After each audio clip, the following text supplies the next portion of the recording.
श्री राम राम रघुनंदन राम राम, श्री राम राम भरताग्रज राम राम, श्री राम राम रणकर्कश राम राम, श्री राम राम शरणं भव राम राम।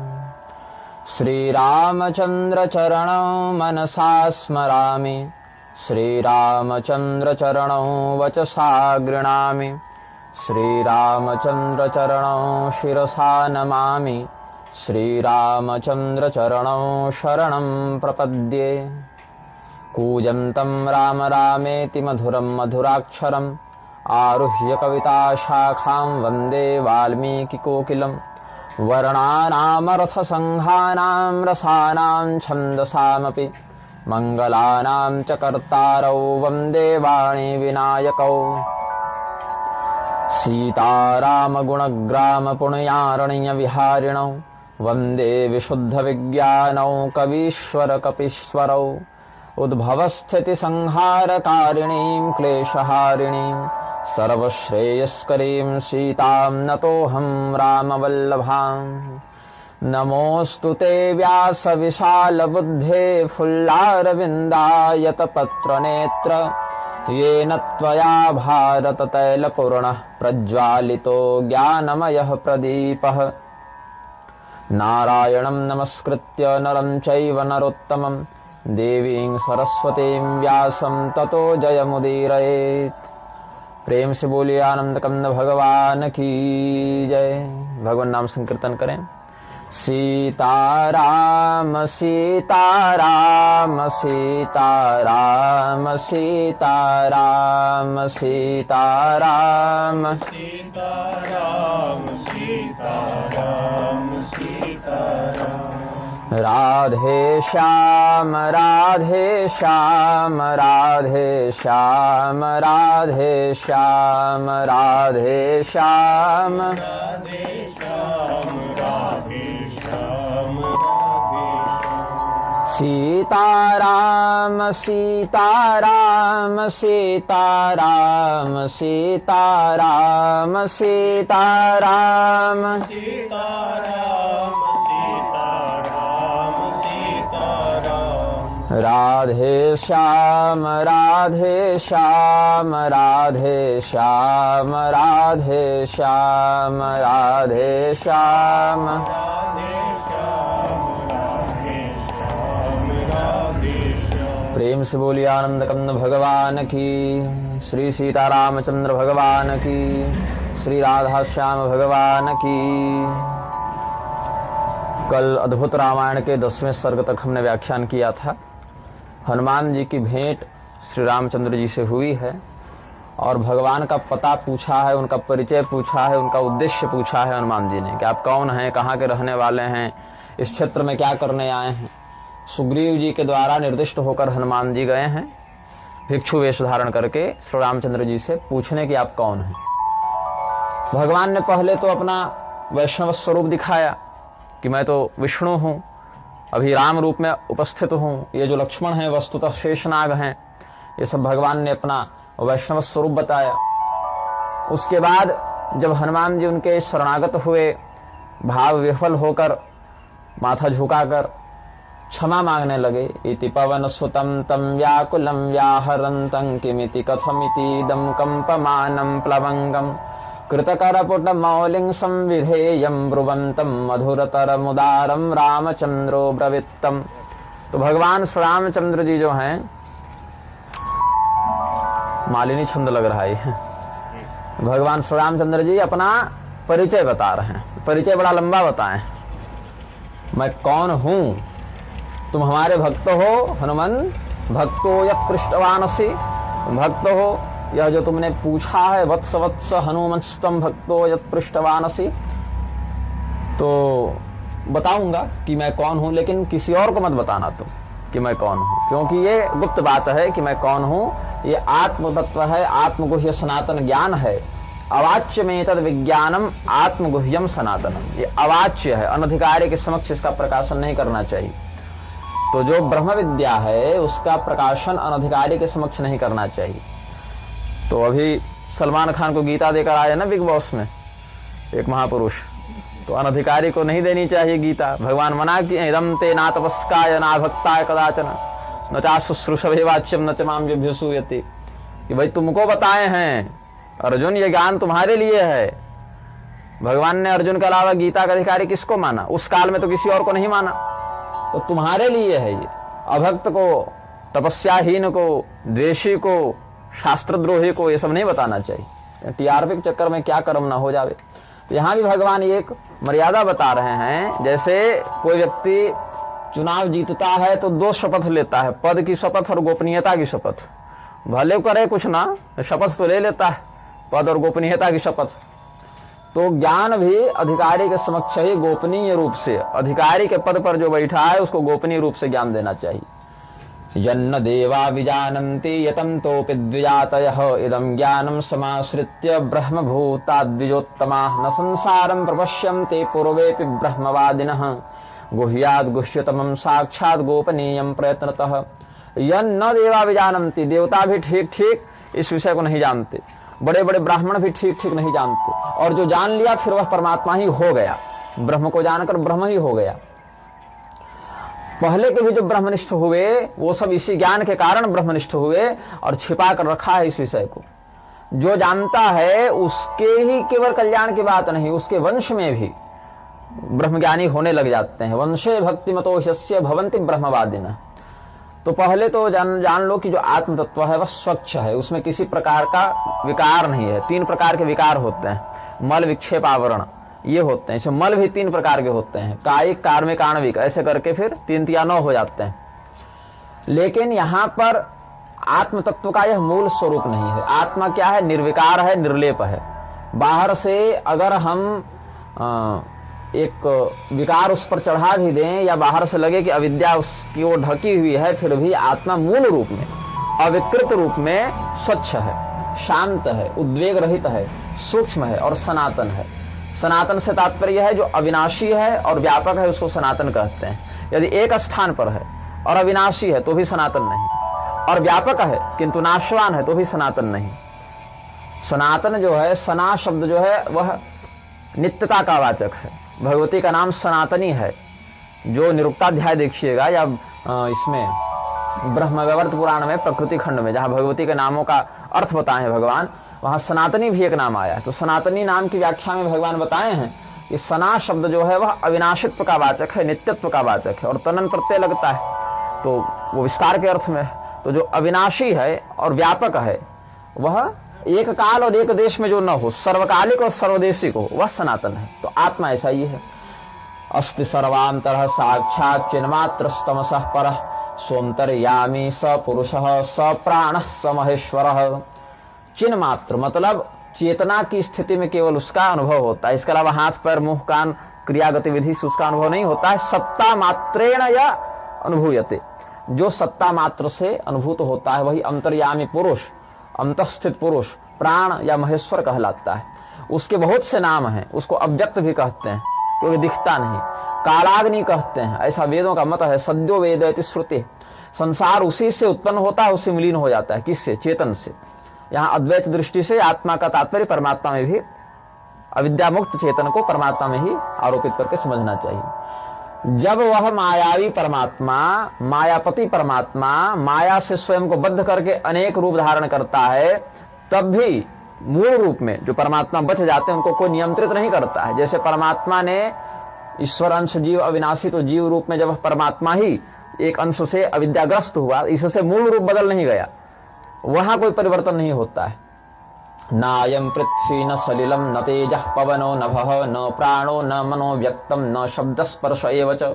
जितने पंचभूत हैं, पृथ्वी, जल, अग्नि, वायु, आकाश, या इनकी जो तन्मात्राएं हैं, गंध, रस, रूप, शब्द, स्पर्श और शब्द, ये सब वो नहीं है। अंतःकरण में भी आत्मा को हम ठीक ठीक नहीं समझ सकते। मतलब पृथ्वी अलग है, आत्मा अलग है, जल अलग है, आत्मा अलग है, आकाश अलग है, आत्मा अलग है, अग्नि वायु अलग है, आत्मा अलग है, इनकी तन्मात्राएं अलग हैं, आत्मा अलग है।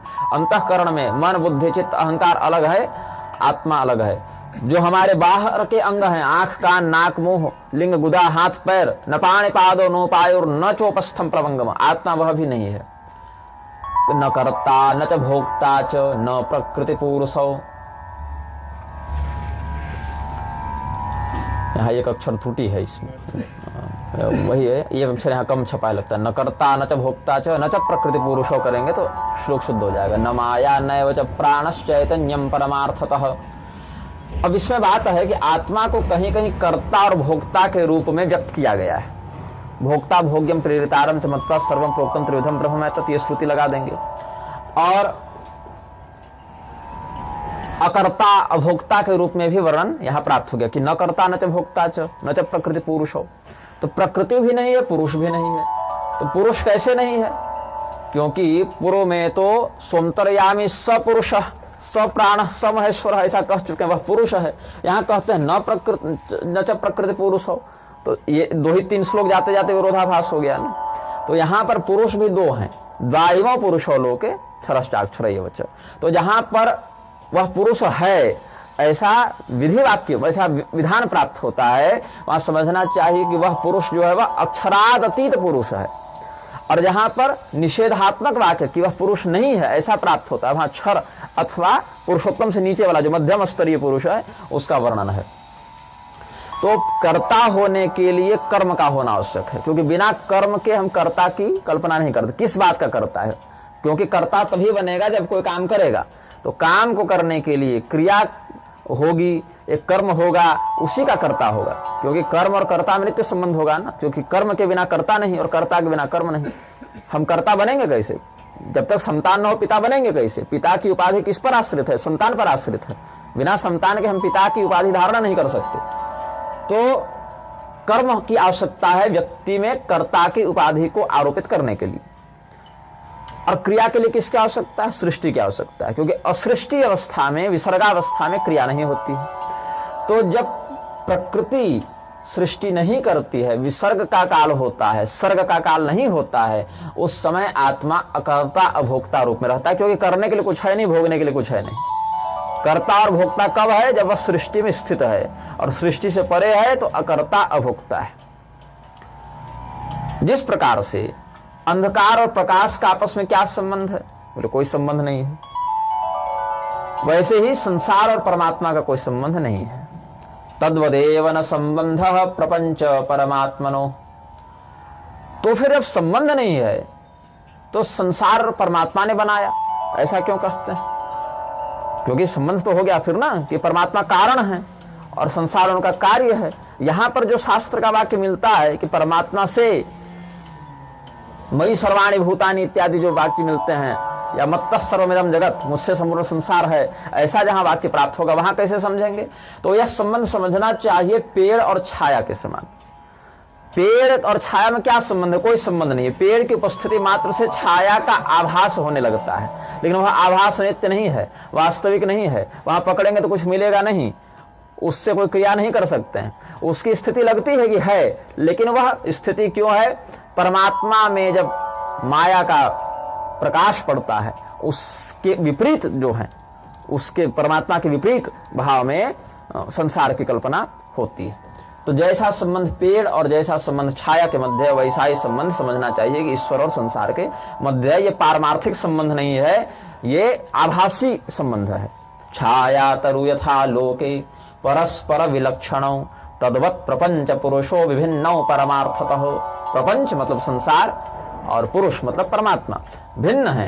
कैसे? छाया और वृक्ष। लेकिन छाया का स्वातंत्र नहीं है, वृक्ष के माध्यम से प्रकाशावरोध के कारण छाया का आभास होता है। वही संबंध संसार और परमात्मा के मध्य है। और ये आभास भी कब होता है? इस छाया का आभास कब होता है?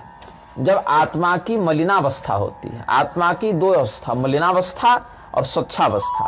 तो स्वच्छ अवस्था में आत्मा निष्कल निर्मल चेतन है, मलिनावस्था में कर्म प्रारब्ध से बंधा चेतन है। पाशबद्ध और पाशमुक्त 2 स्थिति है चेतन की, एक में पाशबद्ध है, एक में पाशमुक्त है।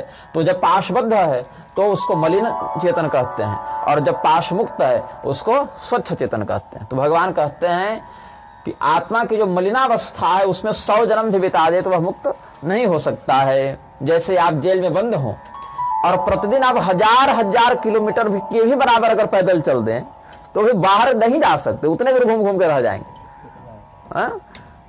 अगर कदाचित कोई इतना परिश्रम कर ले कि हम हजारों किलोमीटर भी अगर चल जाएं पूरे जेल में, अंदर ही अंदर कमरे में, लेकिन उससे अंततः परिणाम क्या होगा? टोटल वेलोसिटी निकालते हैं ना उसकी, डिस्प्लेसमेंट क्या है भाई? अच्छा ठीक है, दीपावली की तैयारियां कर रहे हैं क्या?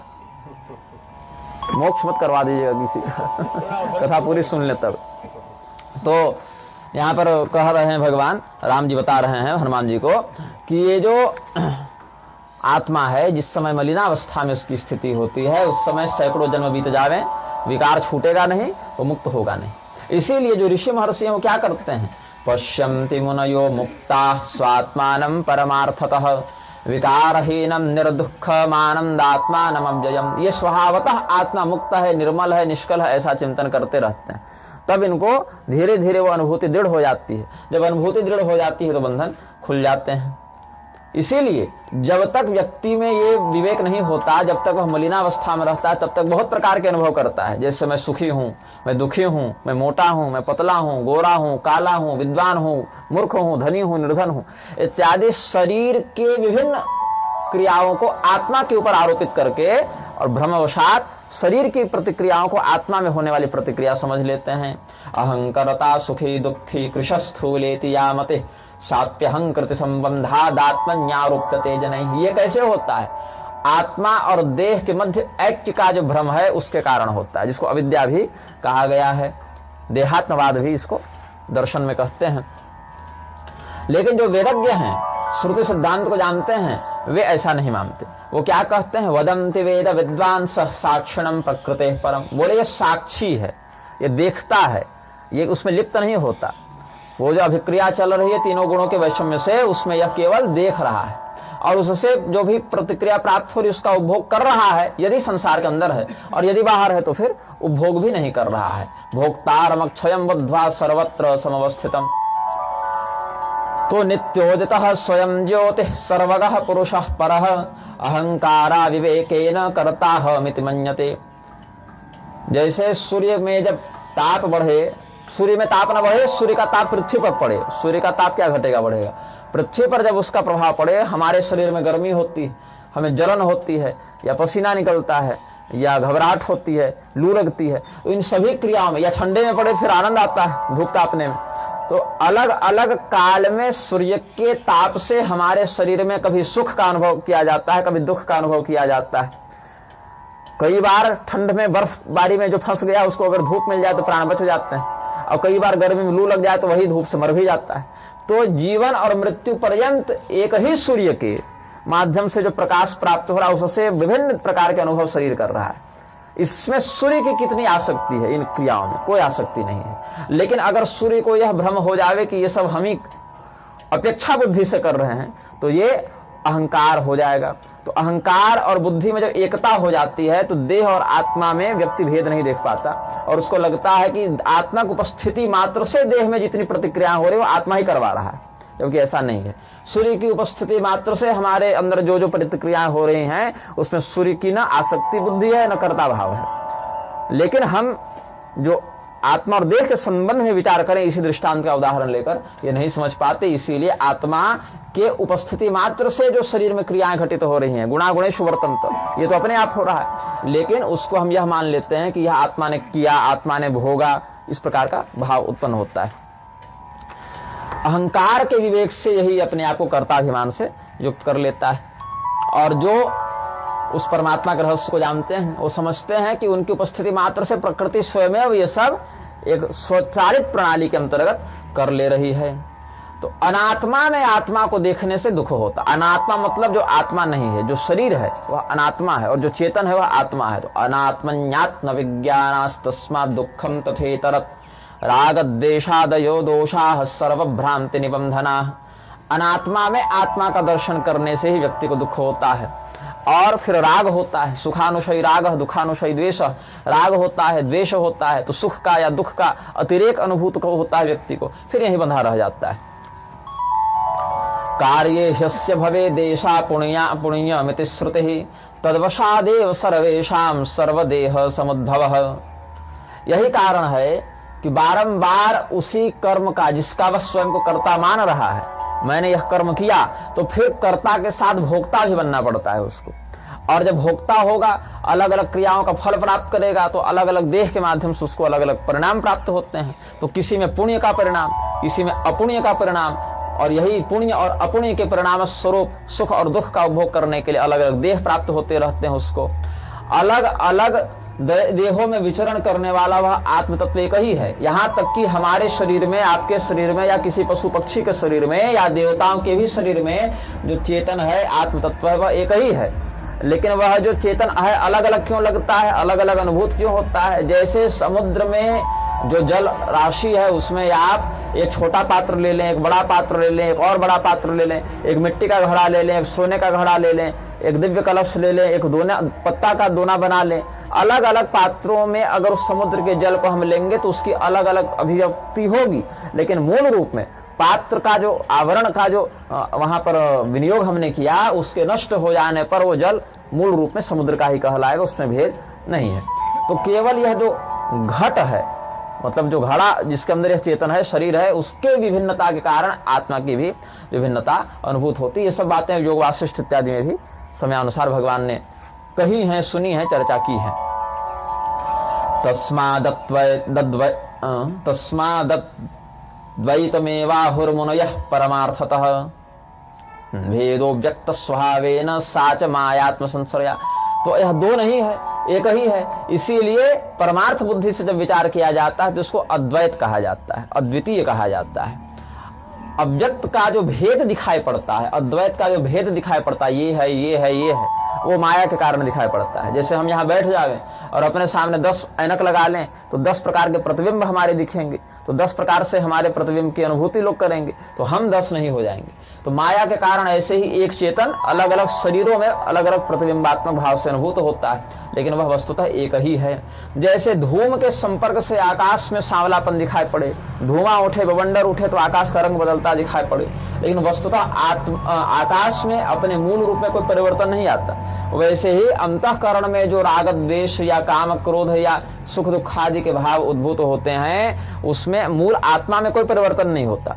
आत्मा और शरीर के बीच में कौन है? अंतःकरण है। तो ये सारा तमाशा स्क्रीन पर चल रहा है, वो स्क्रीन है अंतःकरण, वो डिस्प्ले बोर्ड है ना, वो अंतःकरण है। तो आत्मा और देह के बीच में अंतःकरण है, वही वो मृग तृष्णा का जाल दिखा रहा है। तो आकाश और पृथ्वी के बीच में वायुमंडल है, तो वायुमंडल में ही वो धुआं उड़ता है तो लगता है आकाश का रंग बदल रहा है, लेकिन जब वायुमंडल के ऊपर जाएंगे तो आकाश तो निर्लिप्त दिखेगा ना। वैसे जब मन बुद्धि चित्त अहंकार के अंतःकरण के परिसीमन को पार करेंगे तब पता चलेगा कि ये सब क्रिया प्रतिक्रिया सुख दुख आदि का प्रभाव आत्मा पर नहीं पड़ रहा है। जैसे आप एक बल्ब जलाएं और बल्ब में ऐसे किसी रंग का ना हो लेकिन लाल कपड़ा बांध दे तो उससे प्रत्यावर्तित होने वाला प्रकाश लाल दिखता है, लेकिन जब वो कपड़े के आवरण के अंदर देखेंगे तो वहां पर जहां तक उसकी मूल वास्तविक स्थिति है वहां तक तो कोई रंग पता चलेगा नहीं।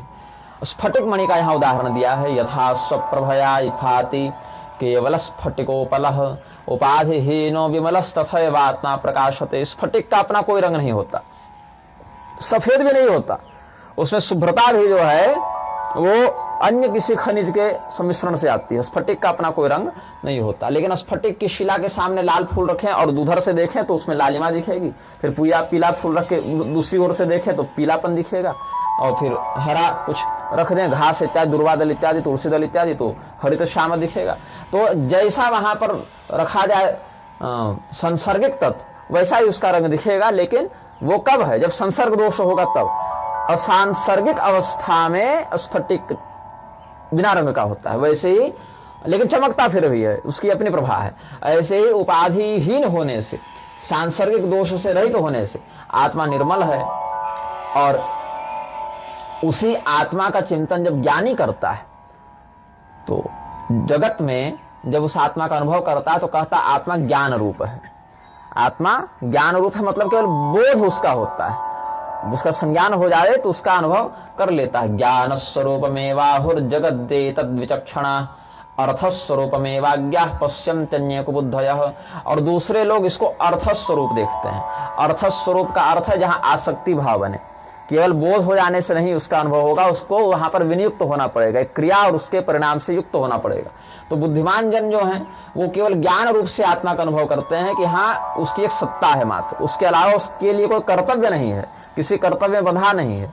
लेकिन यह जो अज्ञानी जनों की दृष्टि उसमें इसको अर्थ स्वरूप देखा जाता है, उसमें इसकी आसक्ति भाव से बुद्धि देखी जाती है, कर्तव्य आश्रित बुद्धि देखी जाती है। व्यवधान सहित स्फटिक लाल पीला हरा दिखता है, व्यवधान रहित स्फटिक अविकृत दिखता है। तो यहां पर वही उदाहरण देखा गया यथा संलक्ष्यते व्यक्तः केवल स्फटिको जनैः रक्तिका व्यवधानेन तद्वत् परम पुरुषः। यहाँ परम पुरुष का ऐसा ही वर्णन किया है भगवान ने। मुमुक्षुओं को इसी ज्ञान का आश्रय लेना चाहिए।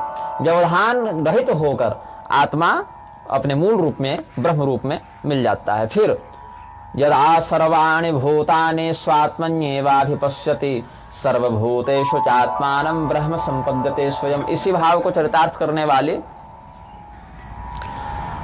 सर्वभूतेषु चात्मानं ततो न विजुगुप्सते ये सब श्रुतियां आती हैं। यदा सर्वाणि भूतानि स्वात्मन्येव न पश्यति एकीभूतः परेणासो तदा भवति केवलः। इसमें क्या क्या क्रम बताया? जिस समय संपूर्ण प्राणियों को अपनी आत्मा में देखता है, मतलब जितने भी प्राणियों के शरीर हैं उनमें जो आत्म तत्व है वो हमारे अंदर है, और स्वयं को सभी प्राणियों में देखता है, मतलब मेरी जो चेतनावस्था है वही सभी प्राणियों में देह में व्याप्त है, तब उस परमात्मा को यह प्राप्त करता है। जो समस्त प्राणियों के चेतन को अपने अंदर और अपने चेतन को समस्त देहधारियों के अंदर अनुभूत करता है, वही परम पद को प्राप्त कर सकता है। और इससे सबसे पहला लक्षण क्या दिखता है? इस अनुभूति के बाद पहला लक्षण क्या दिखता है? उसके हृदय में कोई कामना शेष नहीं रहती। जैसे हमारे मन में कामना हो जावे कि हम 10-20 अरब के मालिक हो जाएं, ये कामना हो गई, लेकिन हमको पता चला कि अंबानी के अंदर जो आत्मा है वही तो हमारी आत्मा है, तो तत्काल वो संबंध हो गया। और कभी मन करे कि उर्वशी रंभा इत्यादि का उपभोग करें, तो पता चला देवराज इंद्र के अंदर जो आत्मा है वो तो अपनी ही आत्मा है, वह भी कामना चली गई। तो अच्छी हो या बुरी हो, कामना रहती नहीं है उसके अंदर, क्योंकि हर क्रिया प्रतिक्रिया भोगोपभोग जितने शरीर से संसार में सब अपने ही शरीर है और आत्मा वहीं स्थित है। और इसमें भी कमाल बात क्या है, विचित्र बात क्या है कि वो शरीर भी नश्वर है, नाशवान है, वो भी स्थायी नहीं है, वो भी आभासी है ना, छाया तरु संबंध है, आभासी है। तो पहले कामना का नाश होता है, फिर कामना को उत्पन्न करने वाले देहाभिमान का नाश होता है, तो कुल मिलाकर इसका कल्याण हो जाता है। तो भूतों को अलग अलग देहों में स्थित प्राणियों को एक भाव में देखने पर यह ब्रह्म विचार से युक्त हो जाता है। यदा भूत पृथक भाव मेकस्थम पश्यति ततो एव च विस्तारम ब्रह्म संपद्यते तदा। गीता का ही भाव यहाँ भी वर्णित है। यदा पश्यति चात्मायं केवलं परमार्थतः माया मात्रम जगत कृत्स्नम तदा भवति निवृत्तः। और फिर इसके लिए एक ही बच जाता है, कौन? ये स्वयं। इसके अतिरिक्त न किसी के अंदर कोई चेतन अलग से अनुभूत होता है, न किसी देह का अनुभव होता है, न कोई जन्म है, न कोई मृत्यु है, न कोई जरा है, न कोई दुख है। इन सभी व्याधियों का विनाश करने वाला ब्रह्म ज्ञान इसको प्राप्त हो जाता है। जैसे उद्गम से निकलकर विभिन्न मार्गों का आश्रय लेकर बहने वाली नदी जब समुद्र तक पहुंच जाती है तो उसके लिए मार्ग गंतव्य सब समाप्त हो जाते हैं। न मार्ग बचता है, न गंतव्य बचता है, न अवरोध बचता है, न आरंभ बचता है। उसी प्रकार से यथा नदी नदा लोके सागरेण कतांजयो तद्वदात्माक्षरेणासो निष्कलेन कतां व्रजेत्। तस्माद् विज्ञानमेवास्ति न प्रपंचो न संस्थितिः अज्ञानेनावृतं लोके विज्ञानं तेन मुह्यते। नदी नद इत्यादि अपने उद्गम से निकल कर विभिन्न मार्गों से होते हुए, अवरोधों से होते हुए समुद्र में जाकर एक हो जाते हैं। फिर न गंगा यमुना सरस्वती ब्रह्मपुत्र गंगा महानदी कावेरी नर्मदा कुछ भेद नहीं पता चलता।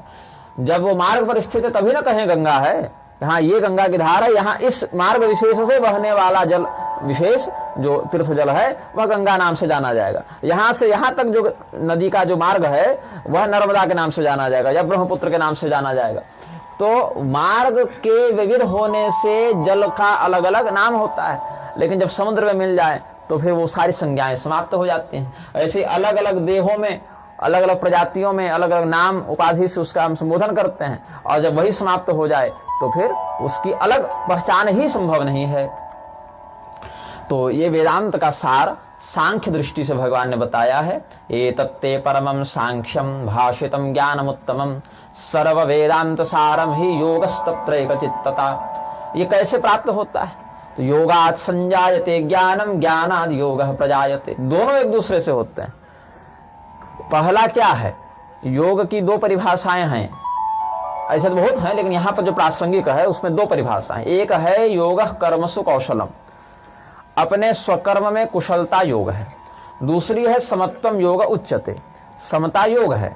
और इसमें कहते हैं योग से ज्ञान होता है और ज्ञान से योग होता है, तो कोई एक ही बात होगी ना, क्योंकि योग से ज्ञान हुआ मतलब ज्ञान से पहले योग की स्थिति थी, या फिर मान लो कि ज्ञान से योग हुआ तो ज्ञान की पहले स्थिति थी।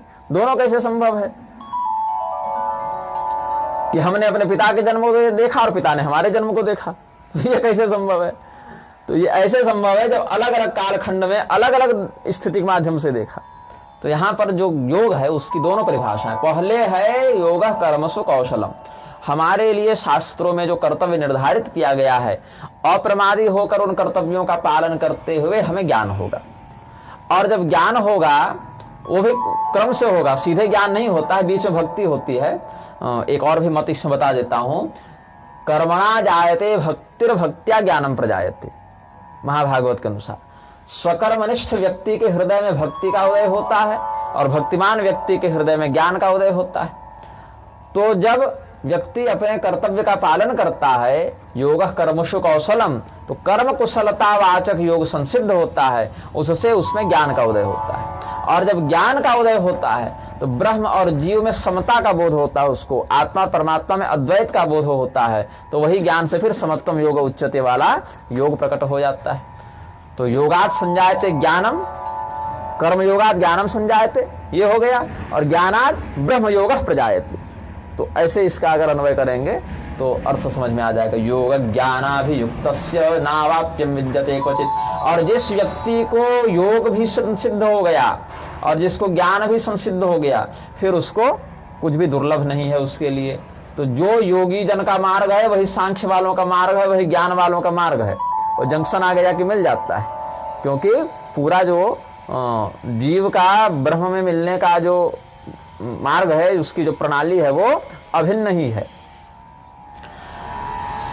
तो ये सब बातें भगवान ने बताई। फिर अपना परिचय दिया कि वह जो आत्मा का हमने बताया, वह आत्मा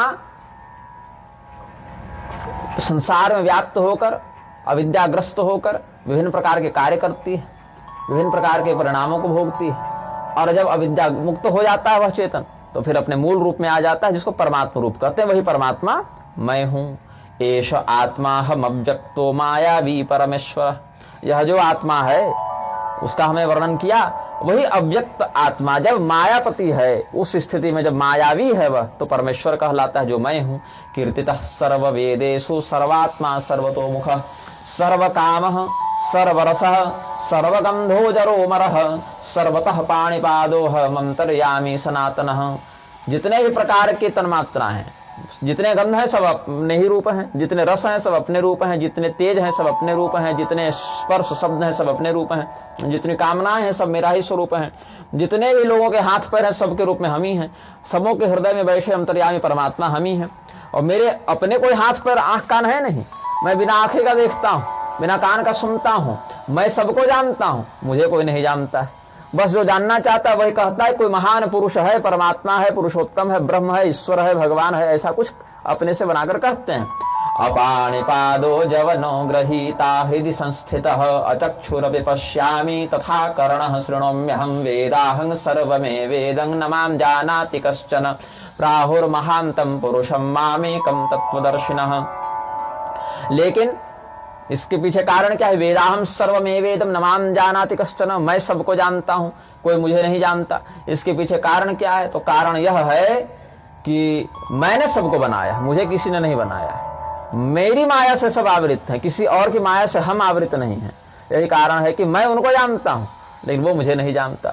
जैसे वीडियो गेम बनाते हैं तो जो एनपीसी है वो क्रिएटर को थोड़ी जानता है, जो गेम का कोडर है वो जानता है कि मैंने किसको कहाँ बनाया और किसके लिए क्या वहां पर भावनाएं और शक्तियां डाली। लेकिन जो खिलाड़ी है वो थोड़ी जान पाएगा कि किसने इस व्यवस्था का निर्माण किया और किस प्रकार से इसको चला रहा है। तो बड़े बड़े देवता भी मेरी माया से मोहित जब हैं तो यन्न देवा विजानन्ति मोहिता मम माया, और इस माया को पार करके मुझ तक पहुंचना बहुत कठिन है। ये शाम हिन समापन्न माया वे विश्वरूपिणी, समापन्ना होना चाहिए, समापन्न लिख दिए हैं। ये शाम हिन समापन्ना माया वै विश्वरूपिणी, लभन्ते परमं शुद्धं निर्वाणं ते मया सह, न तेषां पुनरावृत्तिः कल्पकोटिशतैरपि। आपको धूप लग रही होगी तो सामने बैठ जाइए आप बालक के बगल में, ठीक है, क्योंकि हमें दया आ रही है आपको धूप में बैठा देखकर। लभन्ते परमं शुद्धं निर्वाणं ते मया सह, न तेषां पुनरावृत्तिः कल्पकोटिशतैरपि, प्रसादान् मम ते वत्स एतद्वेदानुशासनं, ना पुत्र शिष्य योगिभ्यो दातव्य हनुमन् क्वचित्, यदुक्तमेतद् विज्ञानं सांख्य योग समाश्रयम्। ये जो विश्वमोहिनी माया है, इससे जो मुक्त हो गया वही मेरे उस शुद्ध रूप को प्राप्त कर पाता है, और मुक्त अपने बल से नहीं हो सकता। जिसको मैं अधिकारी जानता हूं उसी को माया से मुक्त करता हूं, वही मुझ तक पहुंच पाता है, मेरा सायुज्य लाभ प्राप्त कर पाता है। और फिर 100 करोड़ कल्प भी सृष्टि में बीते, बारंबार सृष्टि हो, लेकिन उसकी पुनरावृत्ति नहीं होती, और ये मेरी कृपा मात्र से होता है, अन्य इसमें कोई हेतु नहीं है। यही वेदों का निश्चय है कि प्रसादान मम ते वत्स एतद् वेदानुशासनम। तो जो अपुत्र है, श्रेष्ठ पुत्र नहीं, 3 व्यक्ति को ही ज्ञान देना चाहिए, या तो पुत्र को दे, या तो शिष्य को दे, या तो सुहृद को दे।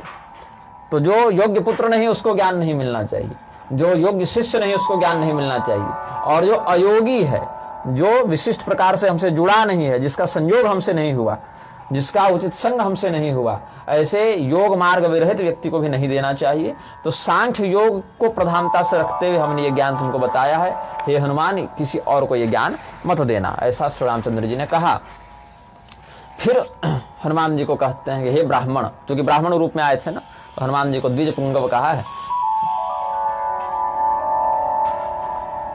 अव्यक्ताद भवः काल अभवत् कालः प्रधानं पुरुषः परः, तेभ्यः सर्वमिदं जातं तस्मात् सर्वमहं जगत्, सर्वतः पाणिपादं तत्सर्वतोक्षिशिरोमुखं, सर्वतः श्रुतिमल्लोके सर्वमावृत्य तिष्ठति। ये तो फिर गीता ही कर दिए भगवान। सर्वेन्द्रिय गुणाभासं सर्वेन्द्रिय विवर्जितं, सर्वाधारं स्थिरानंदम अव्यक्तं द्वैतवर्जितं, सर्वोपमान रहितं प्रमाणातीत गोचरम। अब भगवान क्या बता रहे हैं कि देखो, अव्यक्ताद भवत् कालः, अव्यक्त शब्द यहाँ पर प्रकृतिवाचक है। अव्यक्त शब्द जो है वो प्रकृतिवाचक भी है। वहां जहां काल का उद्भव करता अव्यक्त वर्णित है, वहां मूल प्रकृति का अर्थ लेना चाहिए। तो परमात्मा की जो मूल प्रकृति है, उनसे अव्यक्ता प्रकृति से काल का निर्धारण होता है, काल बनता है। तो कि काल बनेगा तभी सृष्टि प्रारंभ होगी, वो सृष्टि के लिए समय चाहिए, क्योंकि सृष्टि आदि है और प्रलय अंत है। तो सादि और शांत तत्व में काल विभाजन होगा, तभी बताएंगे कि इस समय से प्रारंभ हुआ और इस समय पर इसका अंत हुआ। तो काल पहले होता है, सृष्टि बाद में होती है, क्योंकि सृष्टि आदि और अंत से युक्त है। तो कहां से और कहां तक ये बताने के लिए समय की आवश्यकता है। तो इसीलिए प्रकृति से पहले समय बनता है, काल उत्पन्न होता है, और उसके बाद प्रधान पुरुष होता है। प्रधान पुरुष मतलब कौन? जो उसको विराट पुरुष कहते हैं, क्योंकि एक वह प्रधान पुरुष होगा, अध्यक्ष होगा, वही सारी सृष्टि का, जिसको यहाँ भी देखिएगा, जगृहे पौरुषम रूपम भगवान महदादि भी संभूत षोडश कलमादो लोक सुशिक्षया। तो सृष्टि का निर्माण करने की इच्छा से उस अव्यक्त परमात्मा ने, निराकार परमात्मा ने सकल साकार विग्रह धारण किया है। निष्कल सकल हुए, निराकार साकार हुए, और जितने दिशाएं हैं सर्वत्र अनंत अनंत मात्रा में। यहाँ सहस्र शब्द जो है वो अनंतवाचक है, शत सहस्र अयुत ये सब अनंतार्थ भी होते हैं। तो सर्वत्र इनके हाथ हैं, मतलब सर्वत्र क्रिया कर सकते हैं। सर्वत्र इनके पैर हैं, मतलब सर्वत्र गमन कर सकते हैं। सर्वत्र नेत्र हैं, सर्वत्र कान हैं, मतलब सर्वत्र देख और सुन सकते हैं, बोल सकते हैं। मतलब जितनी भी क्रियाएं हैं वो इनके माध्यम से सर्वत्र हो सकती हैं। ये सब वर्णन किया। निर्विकल्प है, उसका कोई विकल्प नहीं। निराभास है, उसका सहज आभास नहीं होता। सर्वाभास है, सभी प्राणियों का जो अनुभव है अंततः परमानुभव परमात्मा में ही जाकर प्राप्त होता है। परामृत, 2 प्रकार के अमृत है ना, एक तो समुद्र मंथन से निकला जिसको देवता पीते हैं, और एक परमात्मा में अमृतत्वम च विन्दति, ये है अमृतत्व जो लोक है वो परामृत है। तो ये सब शाश्वत, अविनाशी, निर्गुण और परम व्योम, मतलब आकाश से भी ऊपर जो है। सबसे ऊपर कौन है? आकाश। कि ऊपर चलते जाए, लेकिन आकाश तक पहुंच कभी नहीं पाएंगे, आकाश और ऊपर होता जाएगा।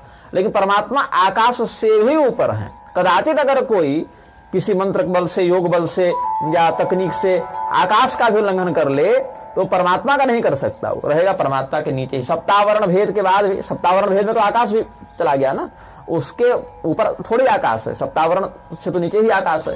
तो आकाश के भी ऊपर परमात्मा है और उन्हीं के ज्ञान को ब्रह्म ज्ञान कहा जाता है। निर्गुणम परमम व्योम तज्ज्ञानम सूर्यो विदुः, विद्वान उन्हीं को जानते हैं। स आत्मा सर्वभूतानां सबाह्याभ्यंतरां परः जी। भगवान का जो धाम है उसमें भी तो आकाश होगा।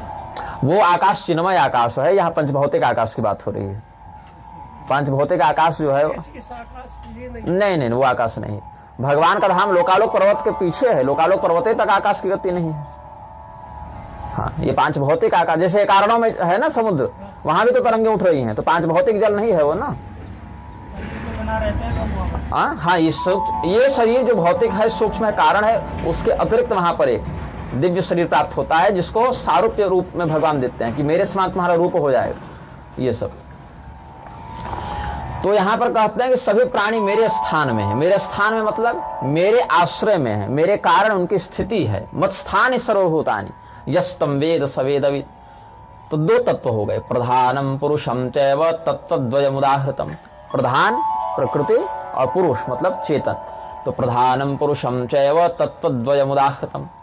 और उन दोनों के मध्य जो संपर्क करता है उसको क्या कहते हैं? काल कहते हैं।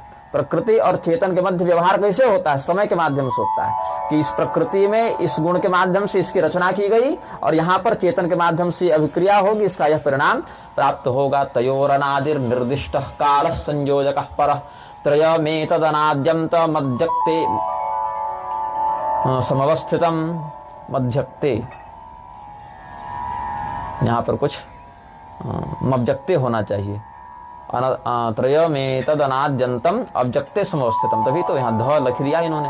तदात्मकम तदन्यत् स्यात् तद्रूपम मामकम विदुः महदाद्यम विशेषांतम संप्रसूतेऽखिलम जगत।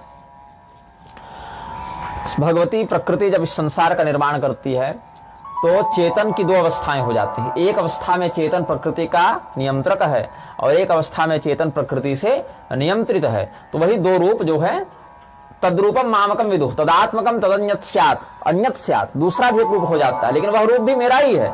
बस अंतर क्या है कि मूल रूप में हम मायापति हैं और जो अन्य रूप में हम हैं उसमें माया के अधीन हैं, लेकिन हैं दोनों हम ही। तो इस प्रकार से भगवान ने वर्णन किया है। या प्रकृति उद्दिष्टा मोहिनी सर्वदेही नाम, यहाँ भी एक अक्षर कम लग रहा है, या सा प्रकृति उद्दिष्टा कर दें तो छंदोभंग नहीं होगा। या प्रकृति उद्दिष्टा मोहिनी सर्वदेही नाम पुरुषः प्रकृतिस्थोपि मुक्ते यह, यहाँ मुक्ते लिखा भुंगते होना चाहिए, यह प्राकृतान गुणान, भुंगते होगा ना प्राकृतान गुणान। ये लगता है प्रकाशक ने कुछ ज्यादा ही प्रमाद किया है। अहंकारो विविक्तत्वात् प्रोच्यते पंचविंशकः आद्यो विकारः प्रकृतिर्महानात्मेति कथ्यते। 25 तत्वों की बात है। 25 तत्वों में 24 तो जड़ प्रकृति के हैं और एक चेतन का है। तो जड़ प्रकृति में 24 तत्व कौन है? 5 महाभूत, पृथ्वी जल अग्नि वायु आकाश, उनकी 5 तन्मात्राएं, गंध रस रूप स्पर्श शब्द, ये 10 हो गए। फिर 5 ज्ञानेन्द्रिय, आंख कान नाक रसनेन्द्रिय और त्वचा, और 5 कर्मेंद्रिय, हाथ पैर लिंग गुदा और बोलने के लिए वागिंद्रिय, फिर 4 अंतःकरण मन बुद्धि चित्त अहंकार। इसके अतिरिक्त ये 24 के अतिरिक्त जो 25वां तत्व है, अहंकारो विविक्तत्वात् प्रोच्यते पंचविंशक। अहंकार के ऊपर जो है, अहंकार से जो विविक्त है, अहंकार के बाद जो है वह 25वां तत्व है, वह आत्मा कहलाता है। उसी को पुरुष भी कहा जाता है। और वही पुरुष इन्हीं 24 तत्वों वाली प्रकृति में स्थित होकर प्रकृति के गुणों का उपभोग करता है।